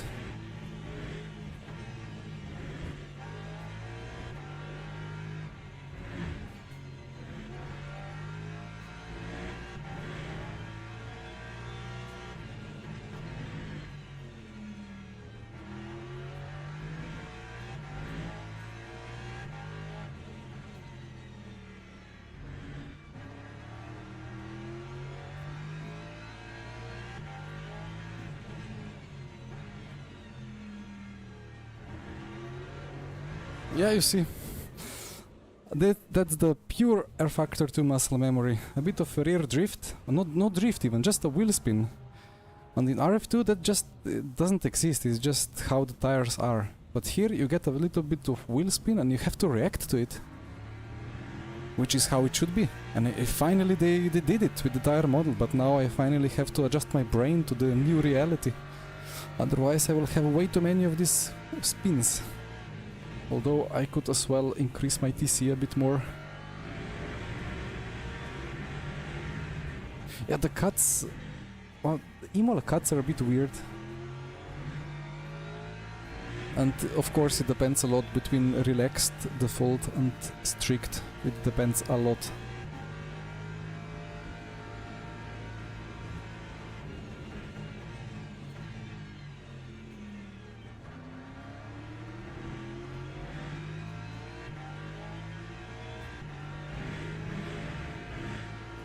Track limit.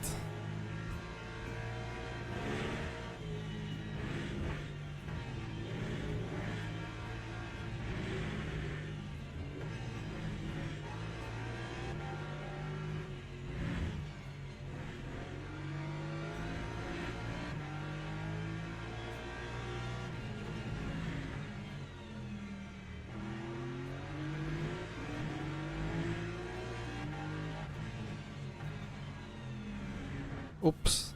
Well, I cannot turn out of this.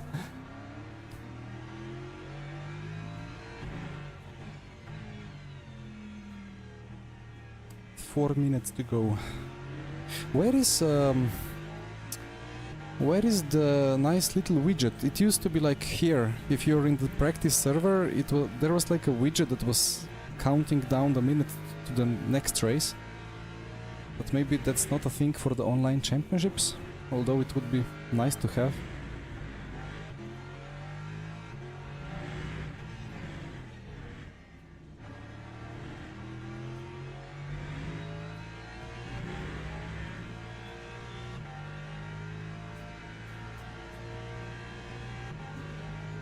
Right, one more practice lap and then we start switching to the race server.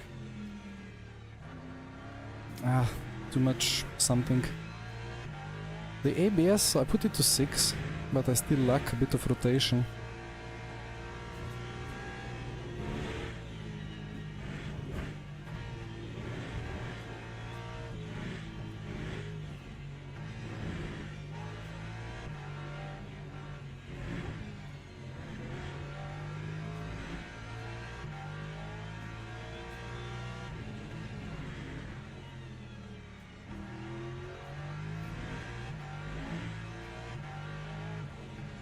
I mean, in the past it said when it was 15, 10, 5, so on. But now, if you have registered for a bronze race, let's say, and you join a practice server, it's gonna just have a timer countdown, and it's pretty nice.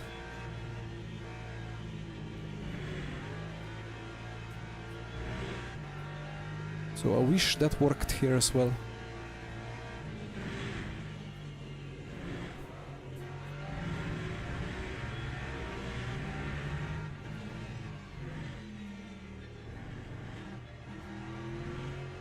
A bit of exit understeer. But anyway, 32.05, that's fine. I just hope that Sven Gelhud was on his limit and that he doesn't have like half a second of lap time in it. Or more.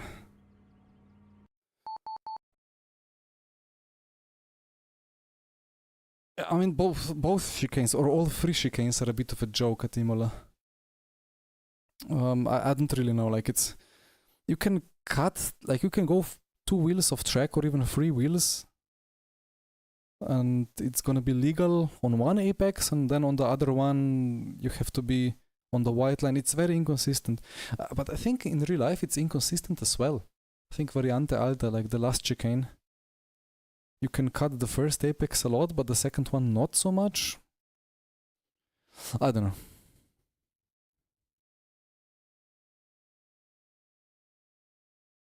Right, so I'm on this list, but I am not on this list. I don't get it. Like, what is this list?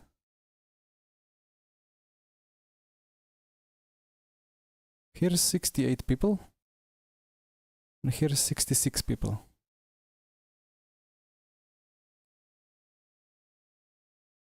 Like, what was this supposed to be? Either way.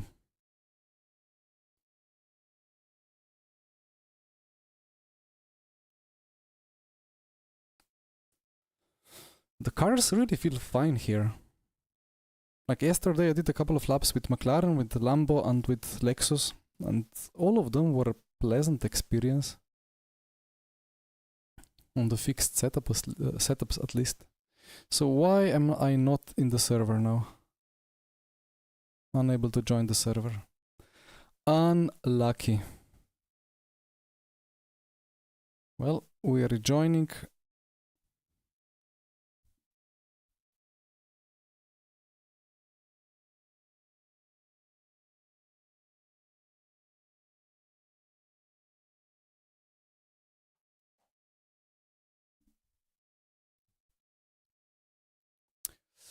We are still rejoining.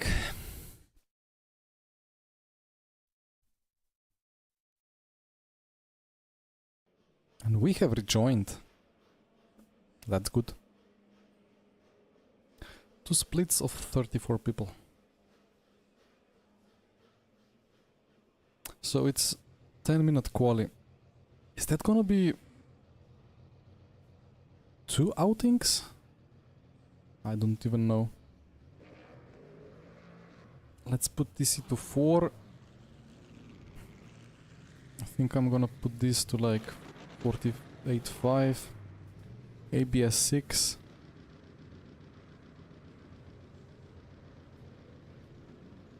I don't know, maybe 20 liters and then see what happens.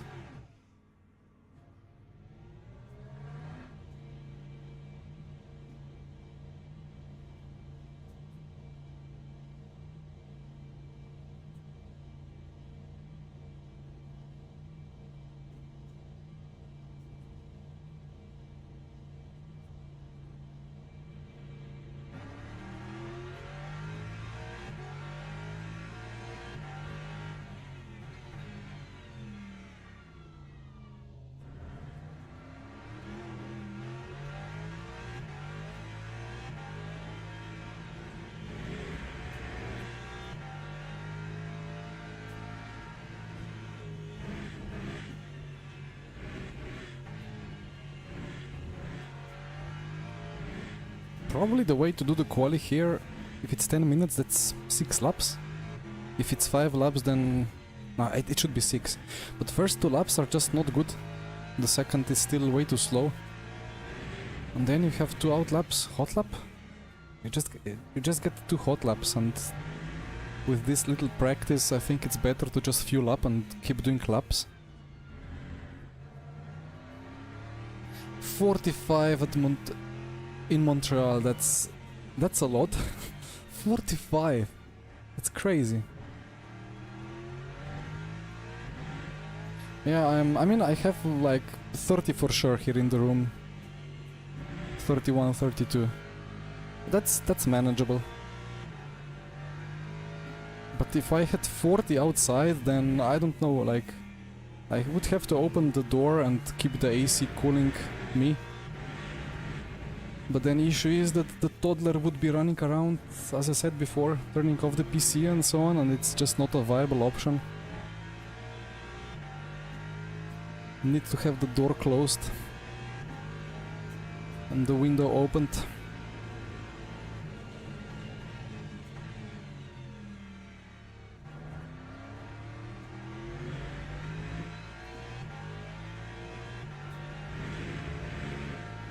The more I drive these new tires, the more I appreciate them. I saw many Lexuses and Lambos spin the rear in the long sweeping corners around Qatar on the release days. But I think that's been kind of fixed in the setups. So...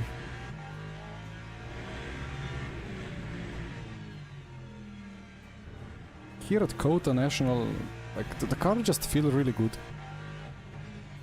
I can lose the rear if I want. I can do like a George Russell or whichever Mercedes spun off in the second to last corner in F1. That's a big risk every lap, so I cannot just throw the car in, but it's nice and drivable. Fabio, the Lexus is alright. Like, I think the Ferrari is the fastest at the moment, especially in quali, but maybe not so much in the race. But for the sprint races, the race pace doesn't matter that much. But the BOP is good, I think. Like, the cars are made with the best data for a good BOP. But yeah, let's see what happens in this season. It's just gonna be 4 rounds until 22nd of July. Okay, change tires, so they are already new. Come on. When I'm just gonna go out with 20. Wait, if it's 4 times 6, 20. I don't know. Let's say 24. No, I don't need that much.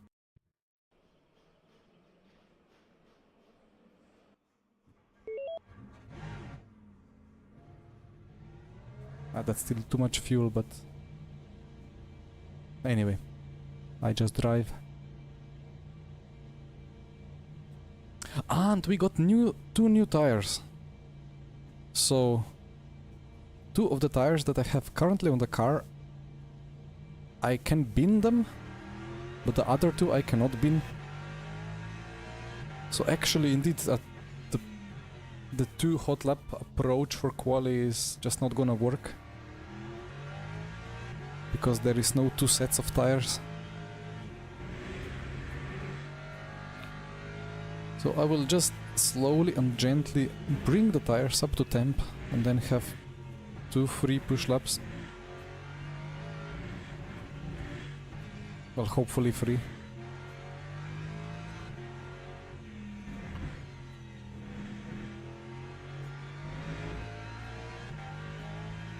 It is quite a short lap, right? I keep thinking it's the like 1 minute 50 lap, but it's just minute 35.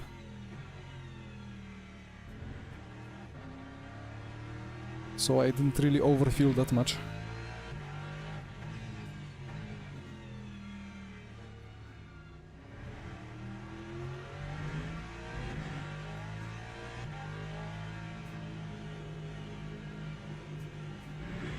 We need to reload this logos. It needs a couple of clicks in tiny pedal.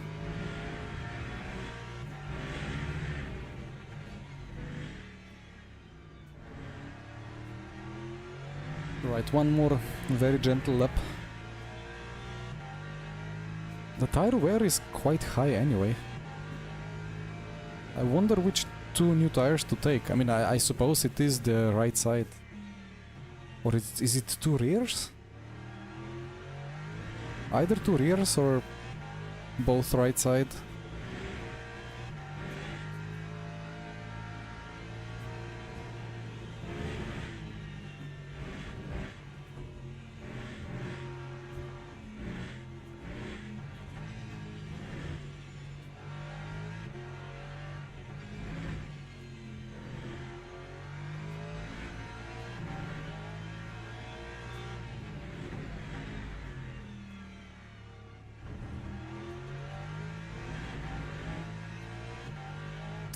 Now I'm thinking of racing the whole summer long in these conditions. If it's gonna get hotter, I don't know, maybe I need to invest into a portable AC. Just a small one. No need to have 22 Celsius here. Would just appreciate 27 constant.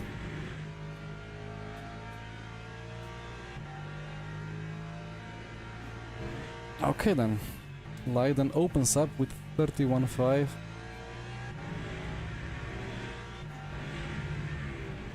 But I start pushing now.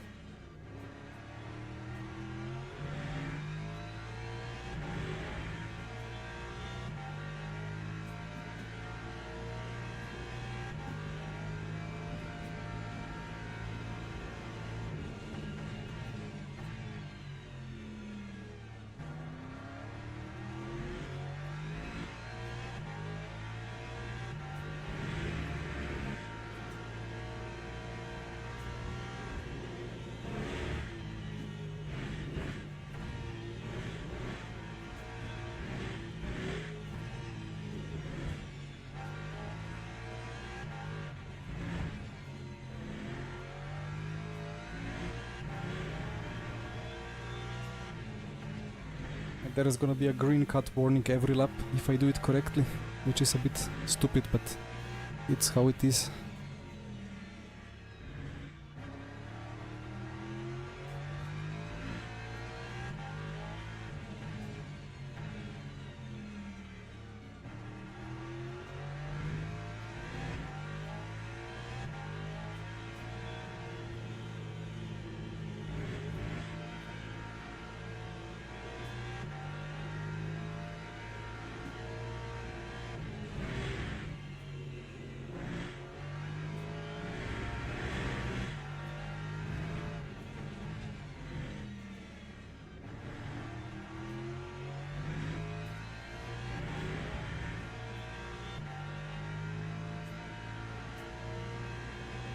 Still cold in Scotland. Yeah, I mean, I prefer to have hotter weather than colder weather.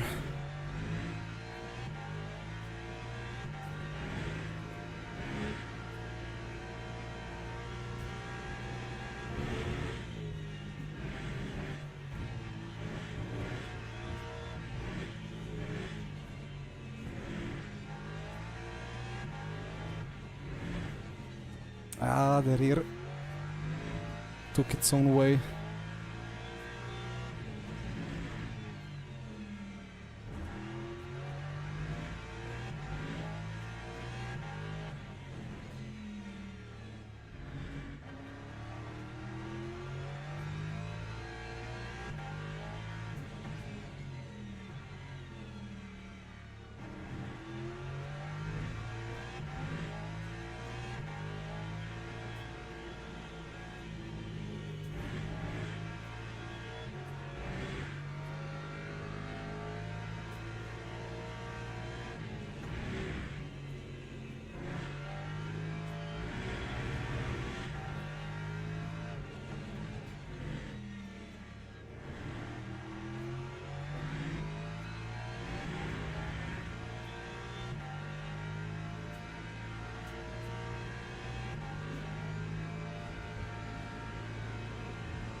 Not quite P1, right?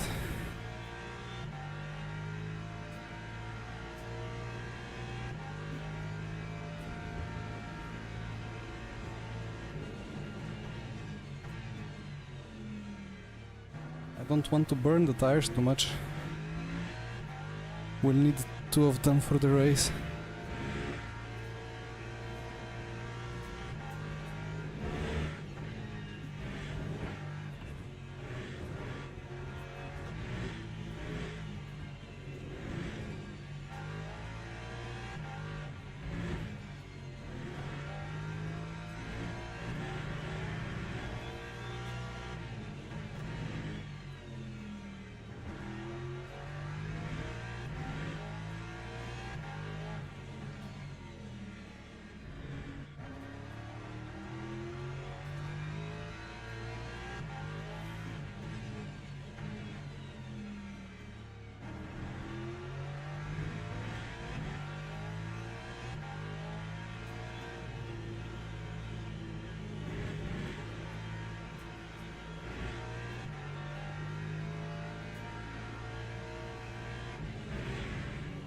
Nine.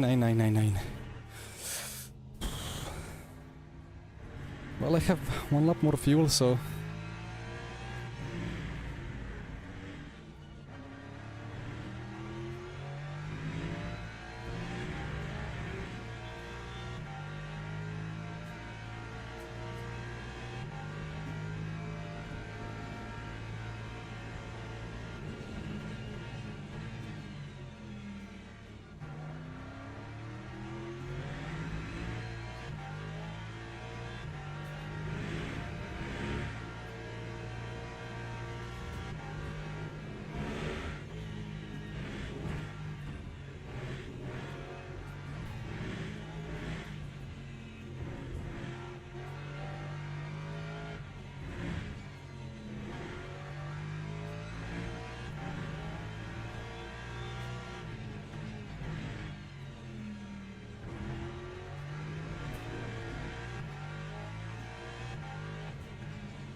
Nah, yeah, I burned the tires a bit already.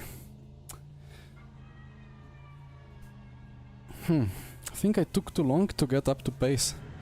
But yeah, that was... P2 was easily within the reach. But I mean, you see, look at the BOP. That's very, very solid. The Porsche is quick. The Porsche is quick for sure. Yeah, Ricardo, well, I cannot... I will not oppose what you say.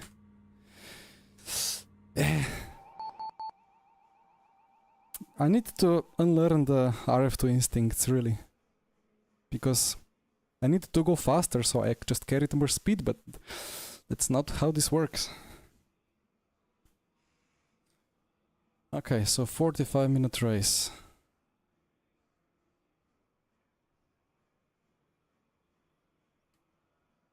Maybe 31 laps.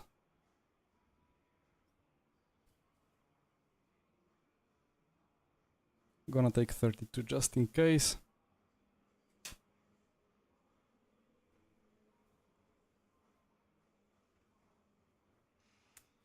Yeah, I mean, I could get pole, but I think I took too long to get up to speed. Like, I should fuel up not for 8 laps or for 7, but for 5. Bring the tires up to temp. Oh, wait, before I forget. Bring the tires up to temp faster. And then have a go in lap 3, lap 4, maybe lap 5 if I abandon either of 3 or 4, and that would be the best way to do it. So I think we take new tires on the right side. I think that's the correct choice here.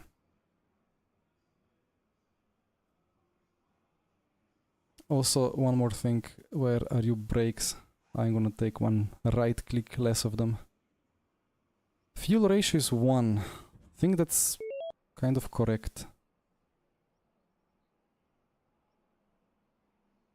Maybe it's not correct. I don't know, let's see.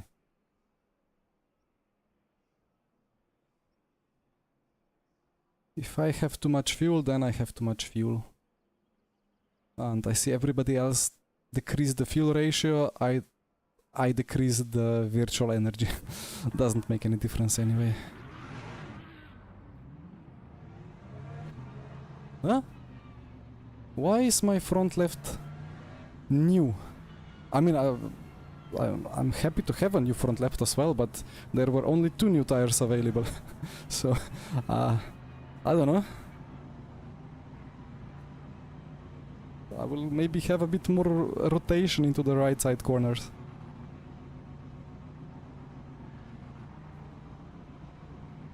Anyway, let's have a good one here.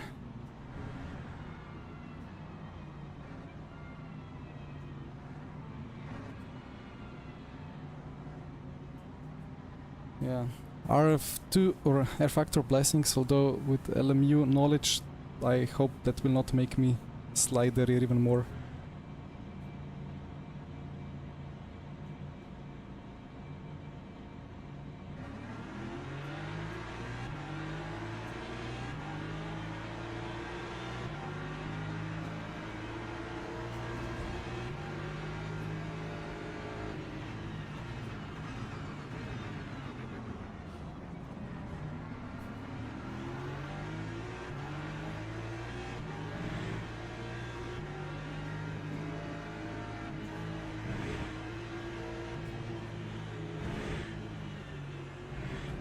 This BMW is lagging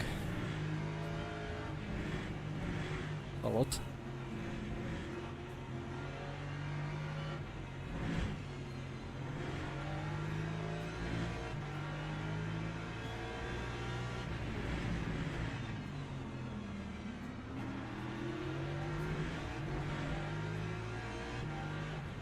It's the classic quota inside start, right? If you get the outside, so if you qualify in P2 or P4 or P6, you can just add +1 to it, because that's what your position is gonna be after last corner.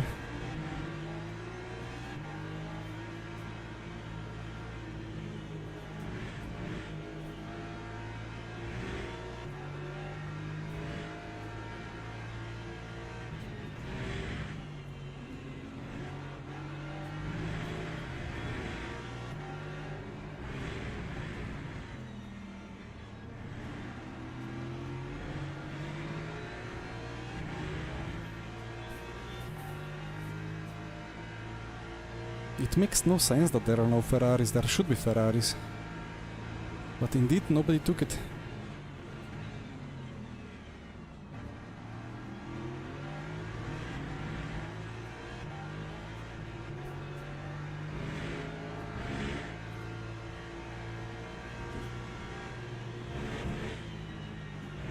What is going on with the lighting? Why is it so bright?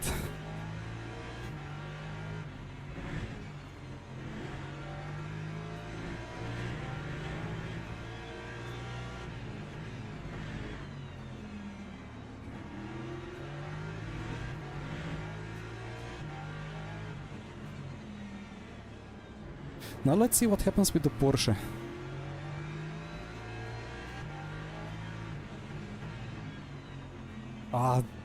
Leiden, if he keeps diving like that, he's just costing us all lap time. So Porsche used to be quick in race, but then drop off a lot. Sorry, quick in hot lap, drop off in the race.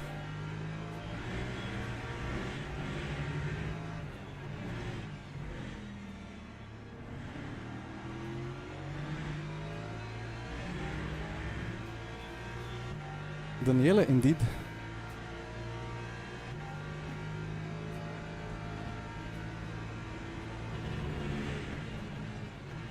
You know what I have also felt for the first time on these tires. Front skidding understeer in low speed. Which is exactly how I feel it in real life, like in road car.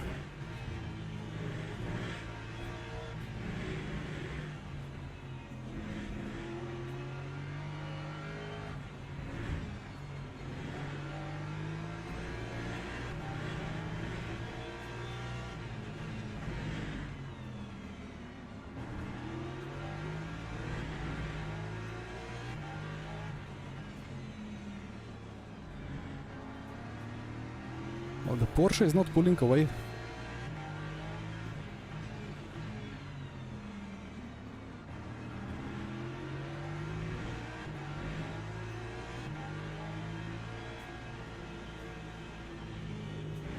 I have massively overfueled, I see.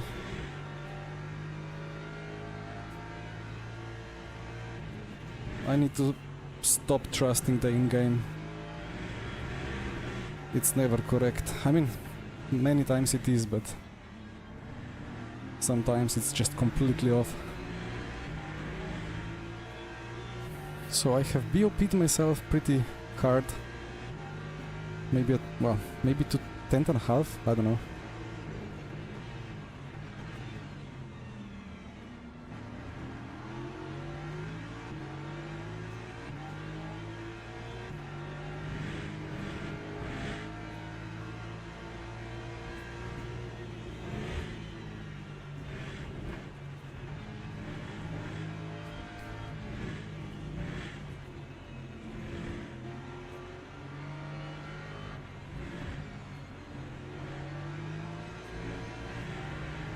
Finally a track limit.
Dear Leiden, we will not get anywhere.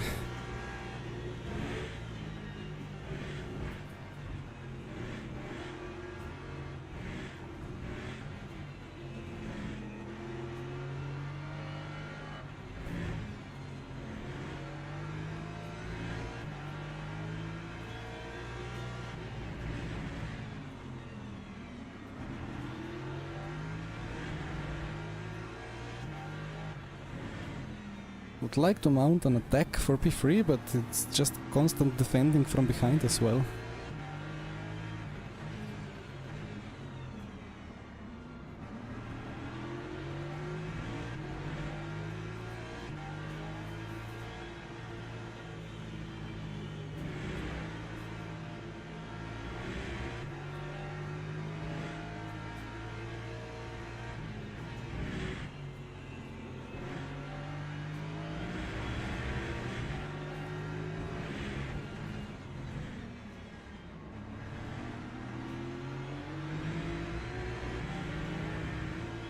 Since when is BMW so good on power?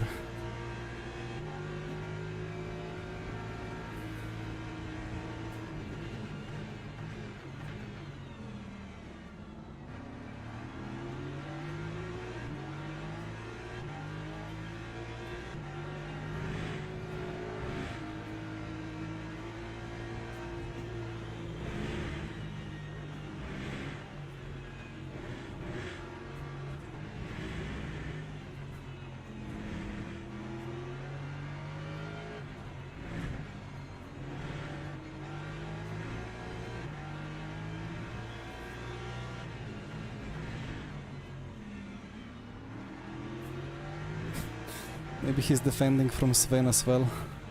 Leiden, I mean.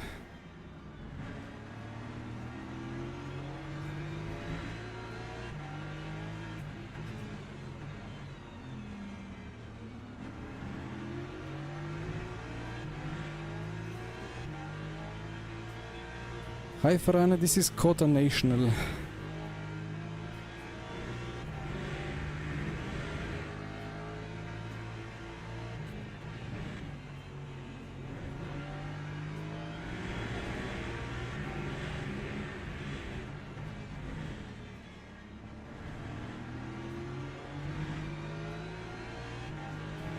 It just pulls away. Oh well. I'm a bit heavier than needed, so maybe that's the reason.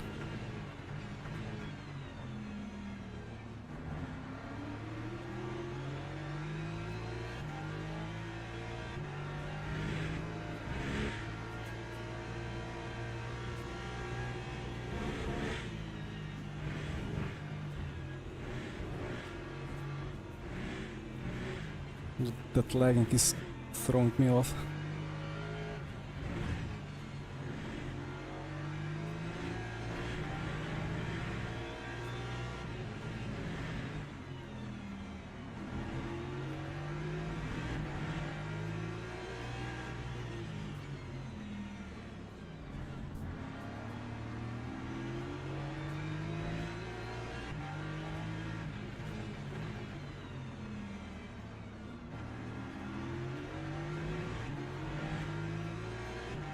At least he's not rubber banding.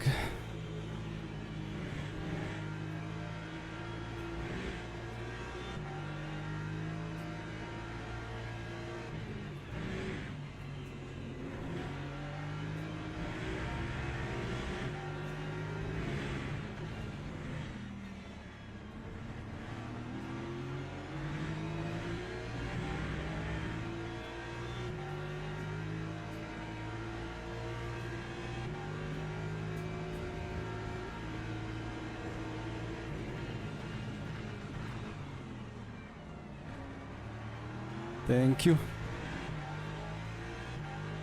Not sure if he let me through or...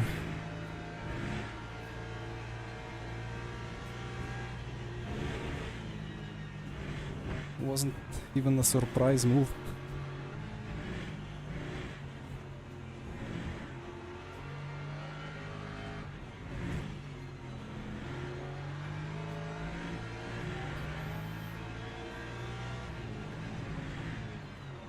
Wow. Ow. Was focusing on P1 and P2 battling, but then got the kick from behind.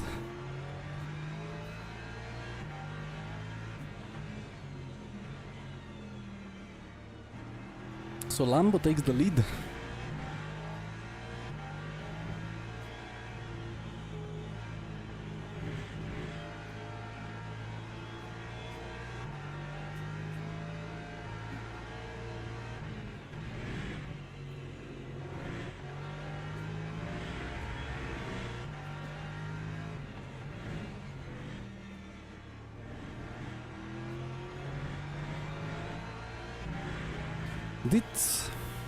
Did Tommy dive Dan Watts, or did they just both misjudge it completely? We will see in the replay anyway.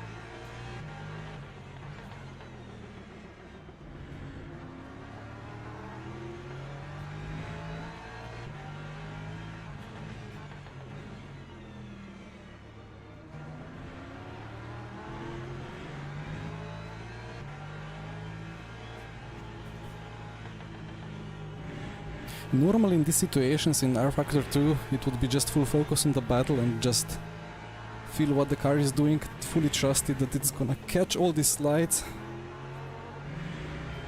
Ah, sorry. There was overlap already, my apologies. Well, maybe I shouldn't be speaking too soon, but no, I wanted to say I really appreciate that first and foremost I'm now trying just to keep the car pointing straight. And then on the top of that I'm trying to make a move. In the past it was just full push for the move.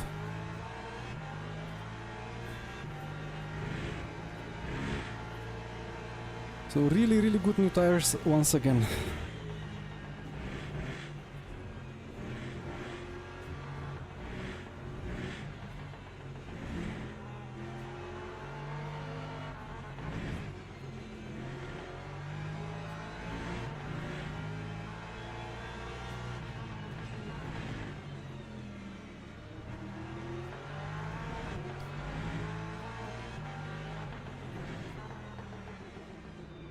That's the server lagging there, right?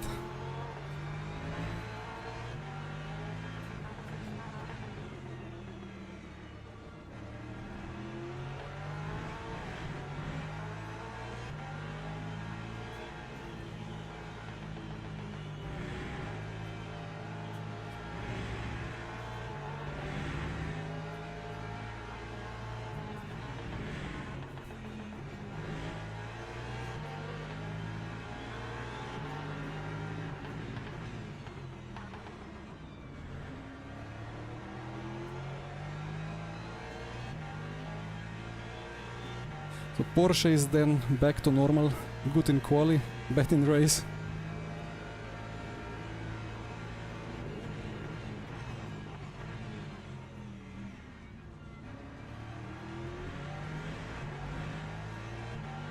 All right.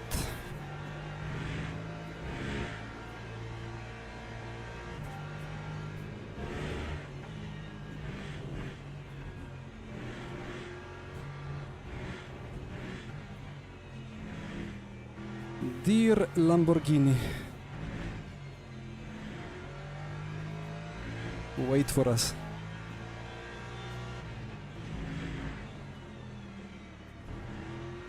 I wonder how much of advantage I have because I got the extra new tire on the front left. It was just like 8% more, you know, but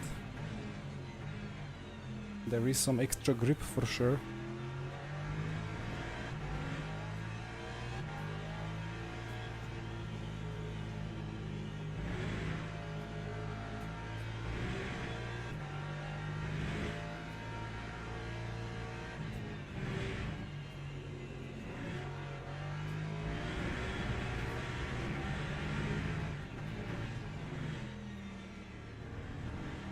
And the penultimate corner has to be respected. No putting of rear or right tires on the curb too much. Not too aggressive on the brakes. No early downshift. And that's how it is in real life, right? Even in F1, judging by the Mercedeses that spun off there.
The Lexus is really good carrying the front into these low speed corners, I think.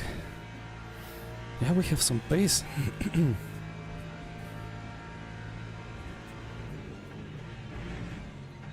I mean, Leiden has even more pace, seemingly.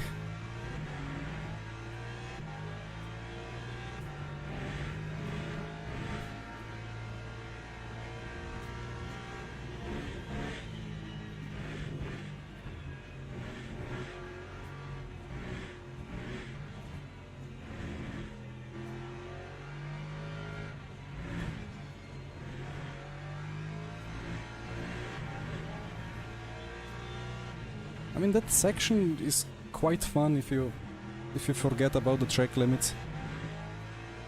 They should just remove the curbs or make them very aggressive, so you would have to actually drive the track through that connection road of the national layout.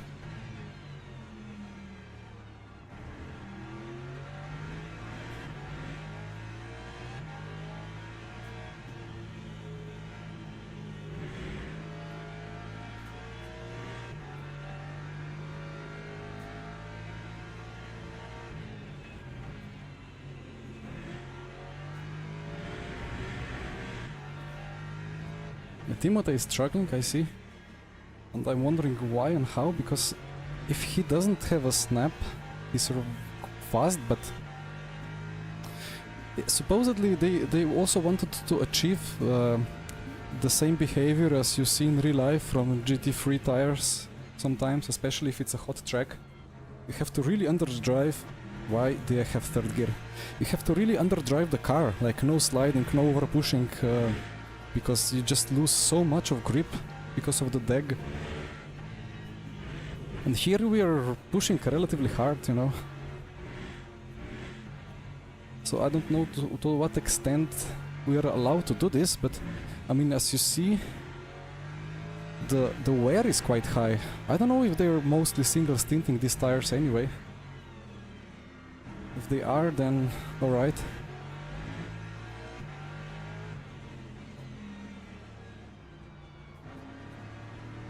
But we are still maybe pushing more than they do in IRL. Oh, it's just never working to get the Slavic people to try to pronunciate those abbreviations.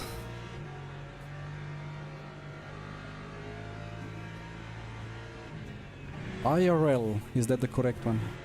I would say IRL. Anyway.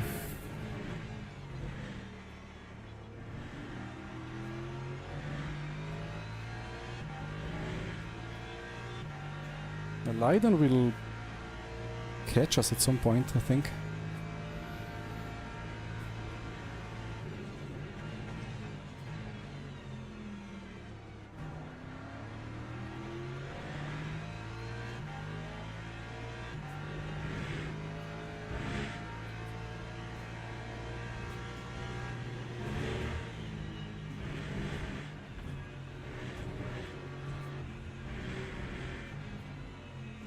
I don't want track limits. It could become critical in the end. With the drive-thrus and so on.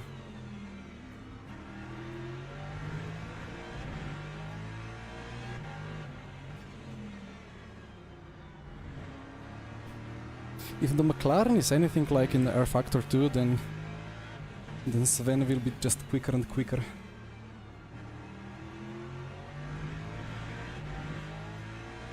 And will strike from behind soon.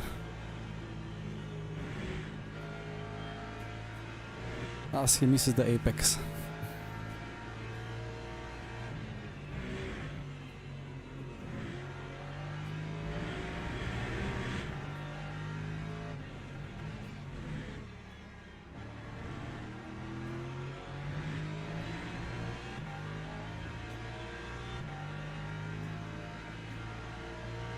In RF2 it was very strange, the McLaren. The rear tires were wearing like crazy and the front just had no wear on stock setups, and then with a lot of setup work you could make them balanced, and then it made the car to be a bit slower but the overall wear was just crazy good. That's a cut.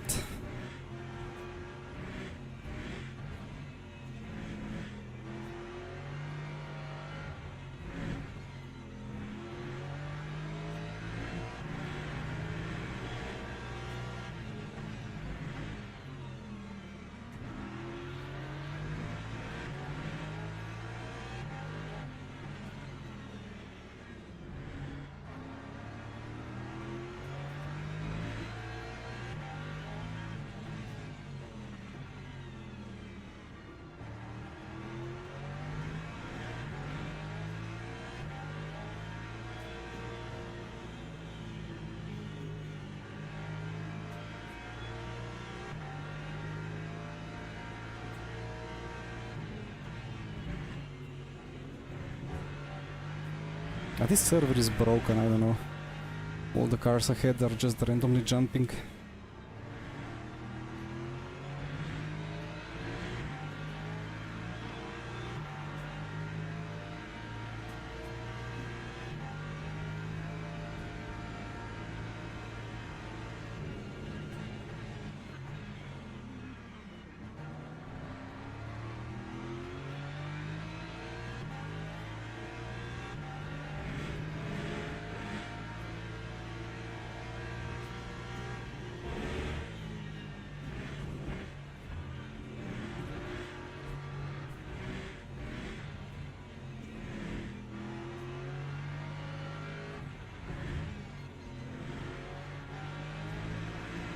I would like to solve this early exit understeer, but then in open setup scenarios it would make the car more snappy.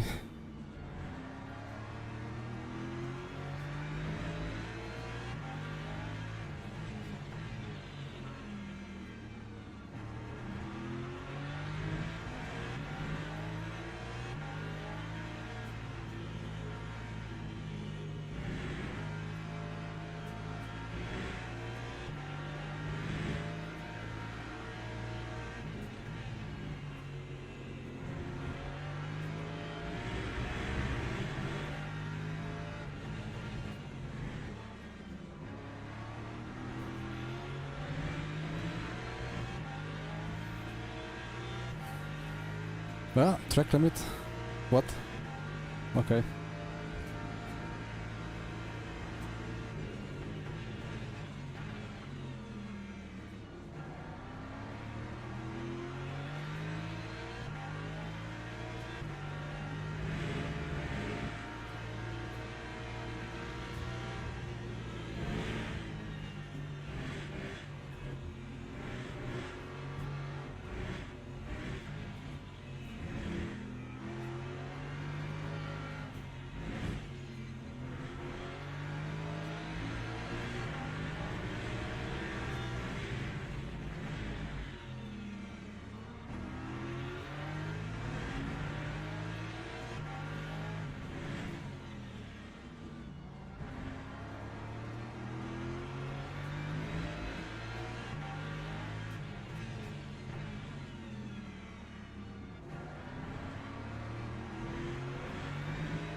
I'm getting the track limit on the entry. Oof.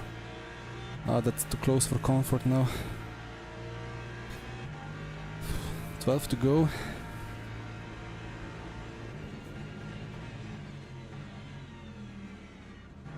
Ooh. Ah. I cannot do much about it. Dear server, please let us race. Thought he had a big moment, but it was just a server lag.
Almost did a Sainz, what was it, 5 years ago. Switch back into being tapped by rear.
I lack a little bit of front in that fast triple ride, but I cannot bear any more front grip in the penultimate corner.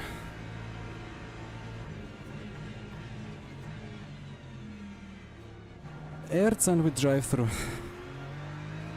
That's the first of the cut victims.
He's struggling there as well, even more than I.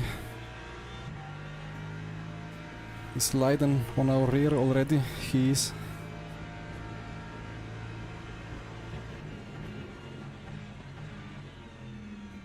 These latency issues.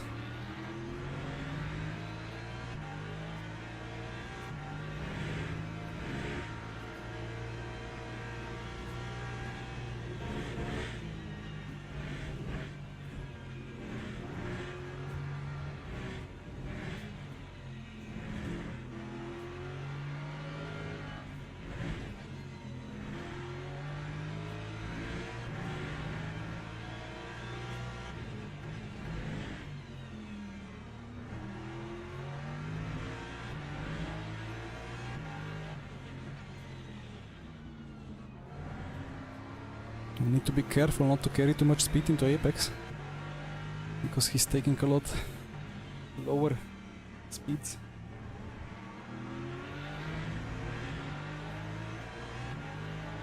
And then here he pulls away.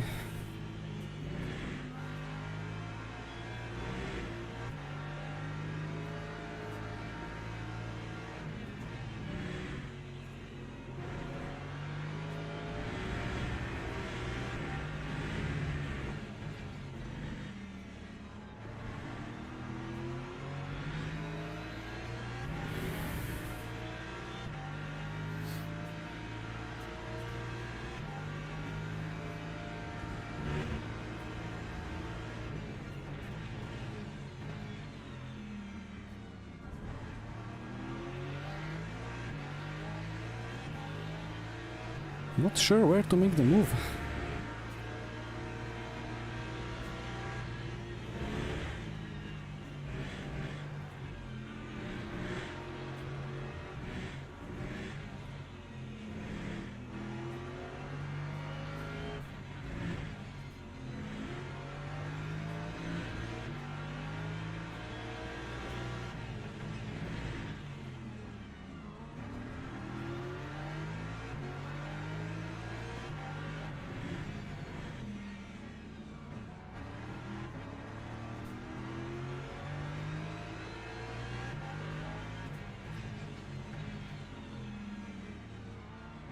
I think at some point we were all within like a couple of millimeters of hitting each other.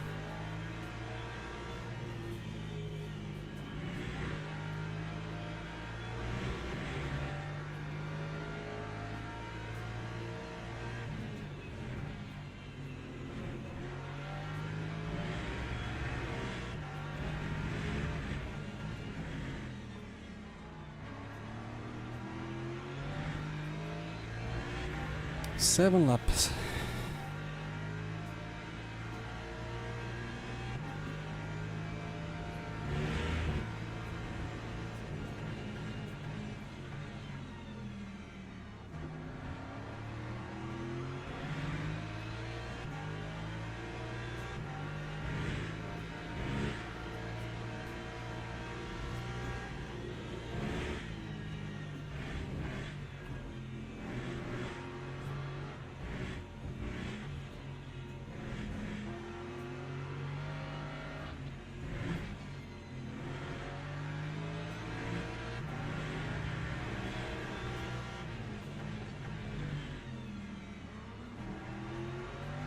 Gotta love it where the rev limiter is the breaking point. Works quite well when you have a big car ahead of you and you don't see any other marker.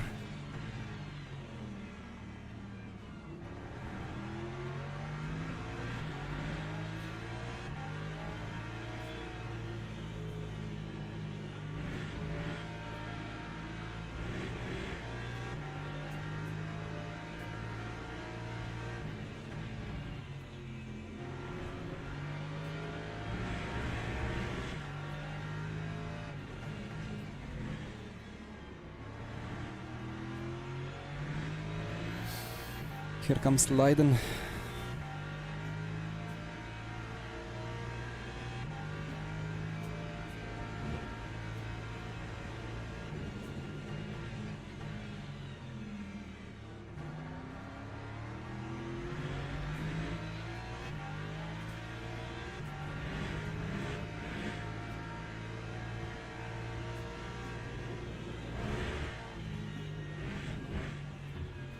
Something fell into my eye.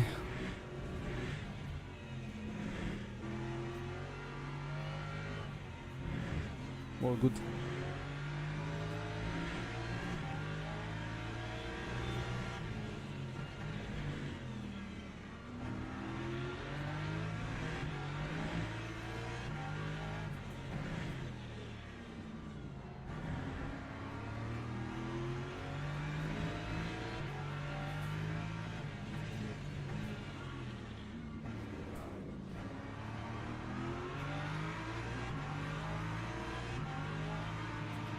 Ah, wrong side of the road.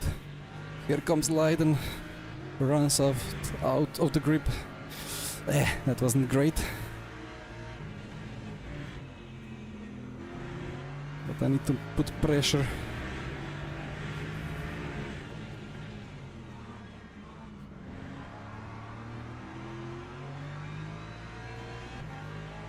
It felt like the strongest corner to me for the whole race. Oh dear.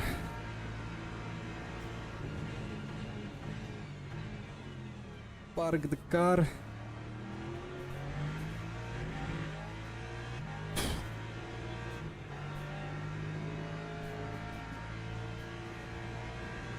Almost messed up the apex. Okay, into the lead. Like, share, subscribe.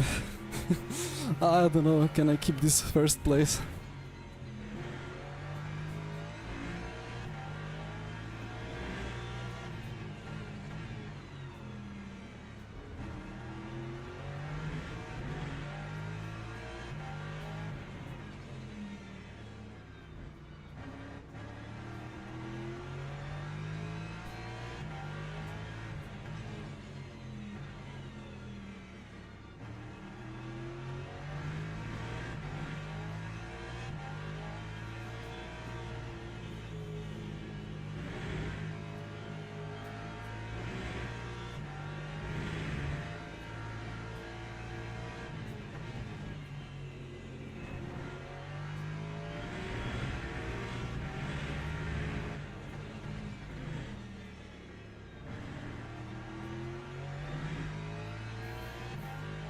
This last corner is really making my race.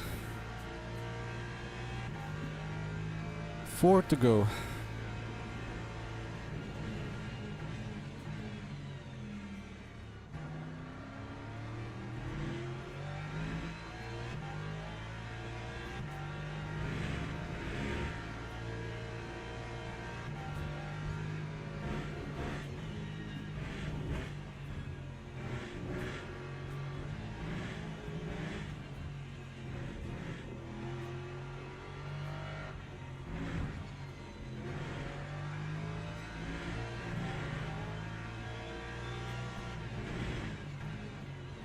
Ow.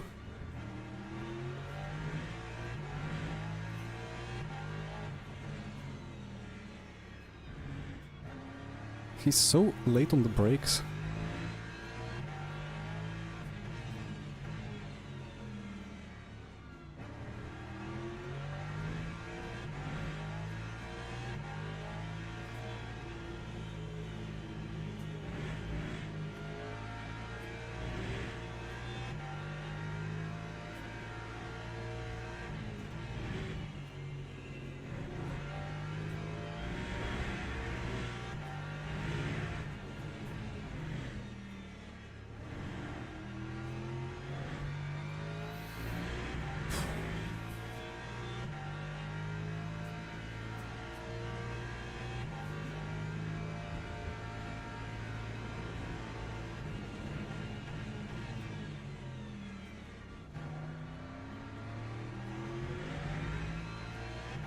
The ABS keeps spoiling my rotation, but in practice it was always faster for me to V-shape there instead of carrying speed.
Two to go, come on.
Stay yellow. Oh, green, thank you.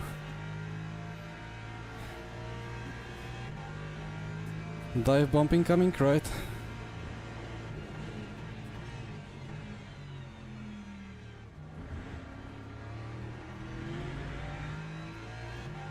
I didn't want to cut the last corner, but kind of messed up the entry a bit. And then the front rotation disappeared.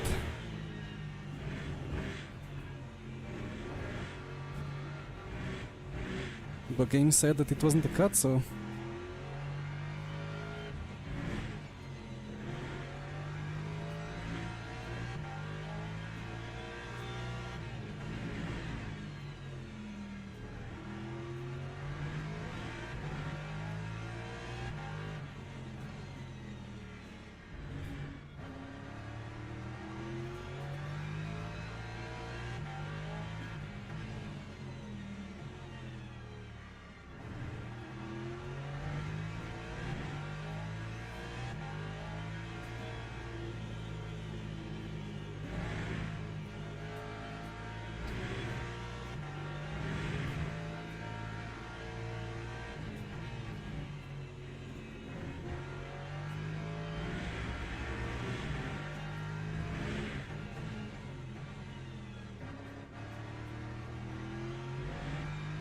defended a little bit, but across the line.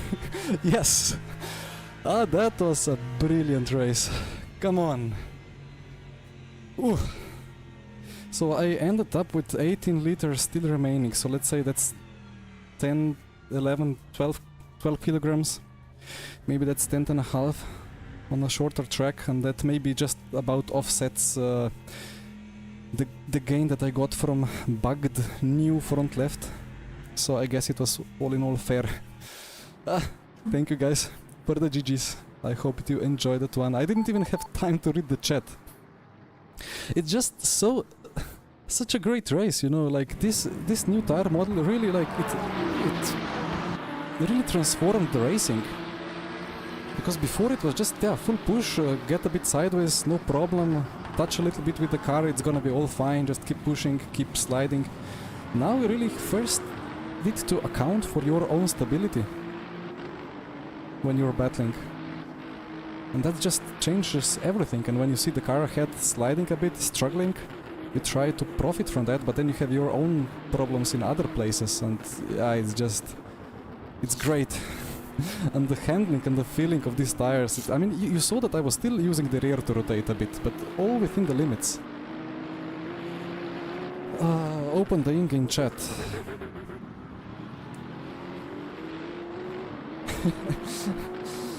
Okay, yeah, he's fuming.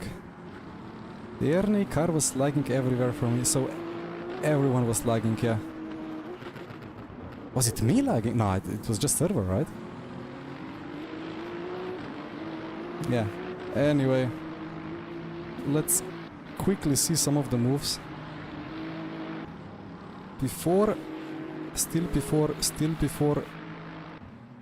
Still before, okay. Yeah, like, I mean, I don't know, pulled out of slipstream, brake late. Just a good move, nothing to be added. And this was important, to use his sliding, go for the apex. Fala Ficho! Yeah, then on the inside, here comes the McLaren. But I mean, yeah, you have to account for it, right? Like you're passing, you know that there is 2 cars behind you and that one will dive. So, of course, he has to dive. But he has gone shallow line, so you will still be ahead. So just carry the speed around the middle of the track, accelerate, and all will be fine. And then, against Timotei, was a long time coming, but let's see.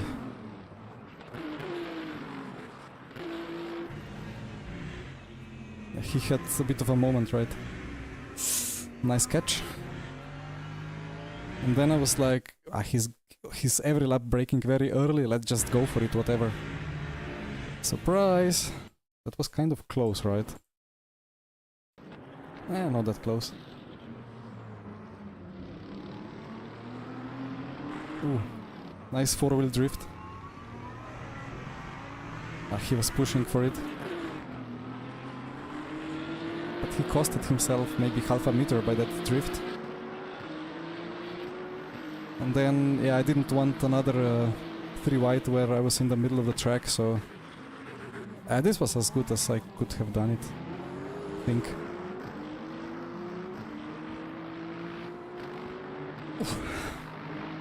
Here I almost messed it up, you know, like I opened it up and then turn in and I remember, oh, this is LMU, this is not RF2 anymore. So I turn in and nothing happens. Have to lift.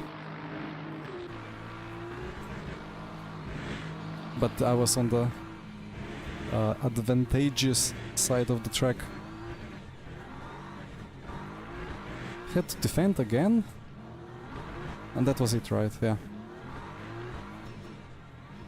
This dies from Leiden all race. Anyway, like that's it, right? That's a win. I'm gonna take it. Leiden, Tommy Leiden, I didn't get a warm tire bug, I got a fresh tire bug. So I had 3 new tires, but I had too much fuel. Yeah, I had 92 left side and new right side, but then I got a new front left as well on the start, so... Actually, let me check. Come on. Actually, I have... yeah, I have a OBS scene for this. Let's check the tires. Where is abrasion?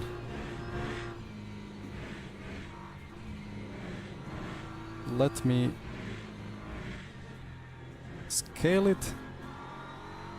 Yeah, you see, like I started with 92 rear left, but the front left was new for some reason.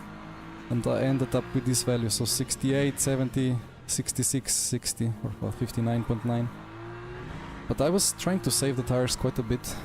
Or well, I couldn't really push them more because there was just not any more grip.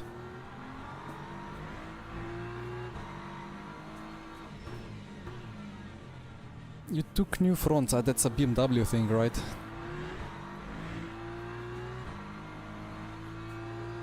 Yeah, anyway. A beautiful race. I really enjoyed that one. Really looking forward to the next ones. Yeah, on these fixed setups, it just handles so good. Like, this is how I see real life onboards on YouTube. They drive like this. A bit of rear rotation going on. Plus 10, nice. Good front grip, but have to be careful with it. A rear snap is correctable, but don't really do it twice. Like, one snap is enough. Like, then keep it calm after that. If you do it 2 times in a row, then you'll probably lose the rear. It's really good, but maybe I don't know. Maybe the degradation wasn't high enough. The thermal deck, like we were going really fast through corners on the limit all the time, without much overheating. Let's see temperatures. Yeah, like I don't know. Like what was that big slide? Where was that slide? Ah, that was when I had the dive on Timo. The rear went to 120. Ah, that's good, you know, like it was low speed, kind of full opposite lock on ABS. 17 degrees slip angle and it was catchable. I don't know, it's a really good tire. It really, like, this is the only GT Freeze that feel like GT Freeze in whole sim racing to me. I don't know. And I tried iRacing AC, ACC, Race Room, Air Factor 2. Like, this is the best, and then RF2 GT Freeze are not really good. Like, unless it's very worn hards on the 4th stint at Le Mans at 15% remaining, then it's a good tire. Otherwise, worse than ACC probably when it comes to realism. But it's very enjoyable. So, but this is enjoyable and realistic at the same time. So I, really much appreciate it, and really good job Studio 397. Now let's see how much we can break the tires to make esports meta setups that are second faster and drive unrealistically. Looking forward. Anyway. Yeah, LFS, again, never really tried it, so cannot comment. Same for AMS 1. Right, well guys, that's it for today. I think a cannon shots are coming from the Ljubljana Castle Hill very soon, because it's 34 years of Slovenia independence. So before it starts exploding loudly, let me close down the stream. Thank you everyone for all the good chat, for the racing, for the subs and likes, much appreciated. See you on Friday for the 2K subs party. It's gonna be at Le Mans, at Le Mans Mulsanne layout. We will do some crazy stuff. Gonna be fun. Good night. See you. Bye bye.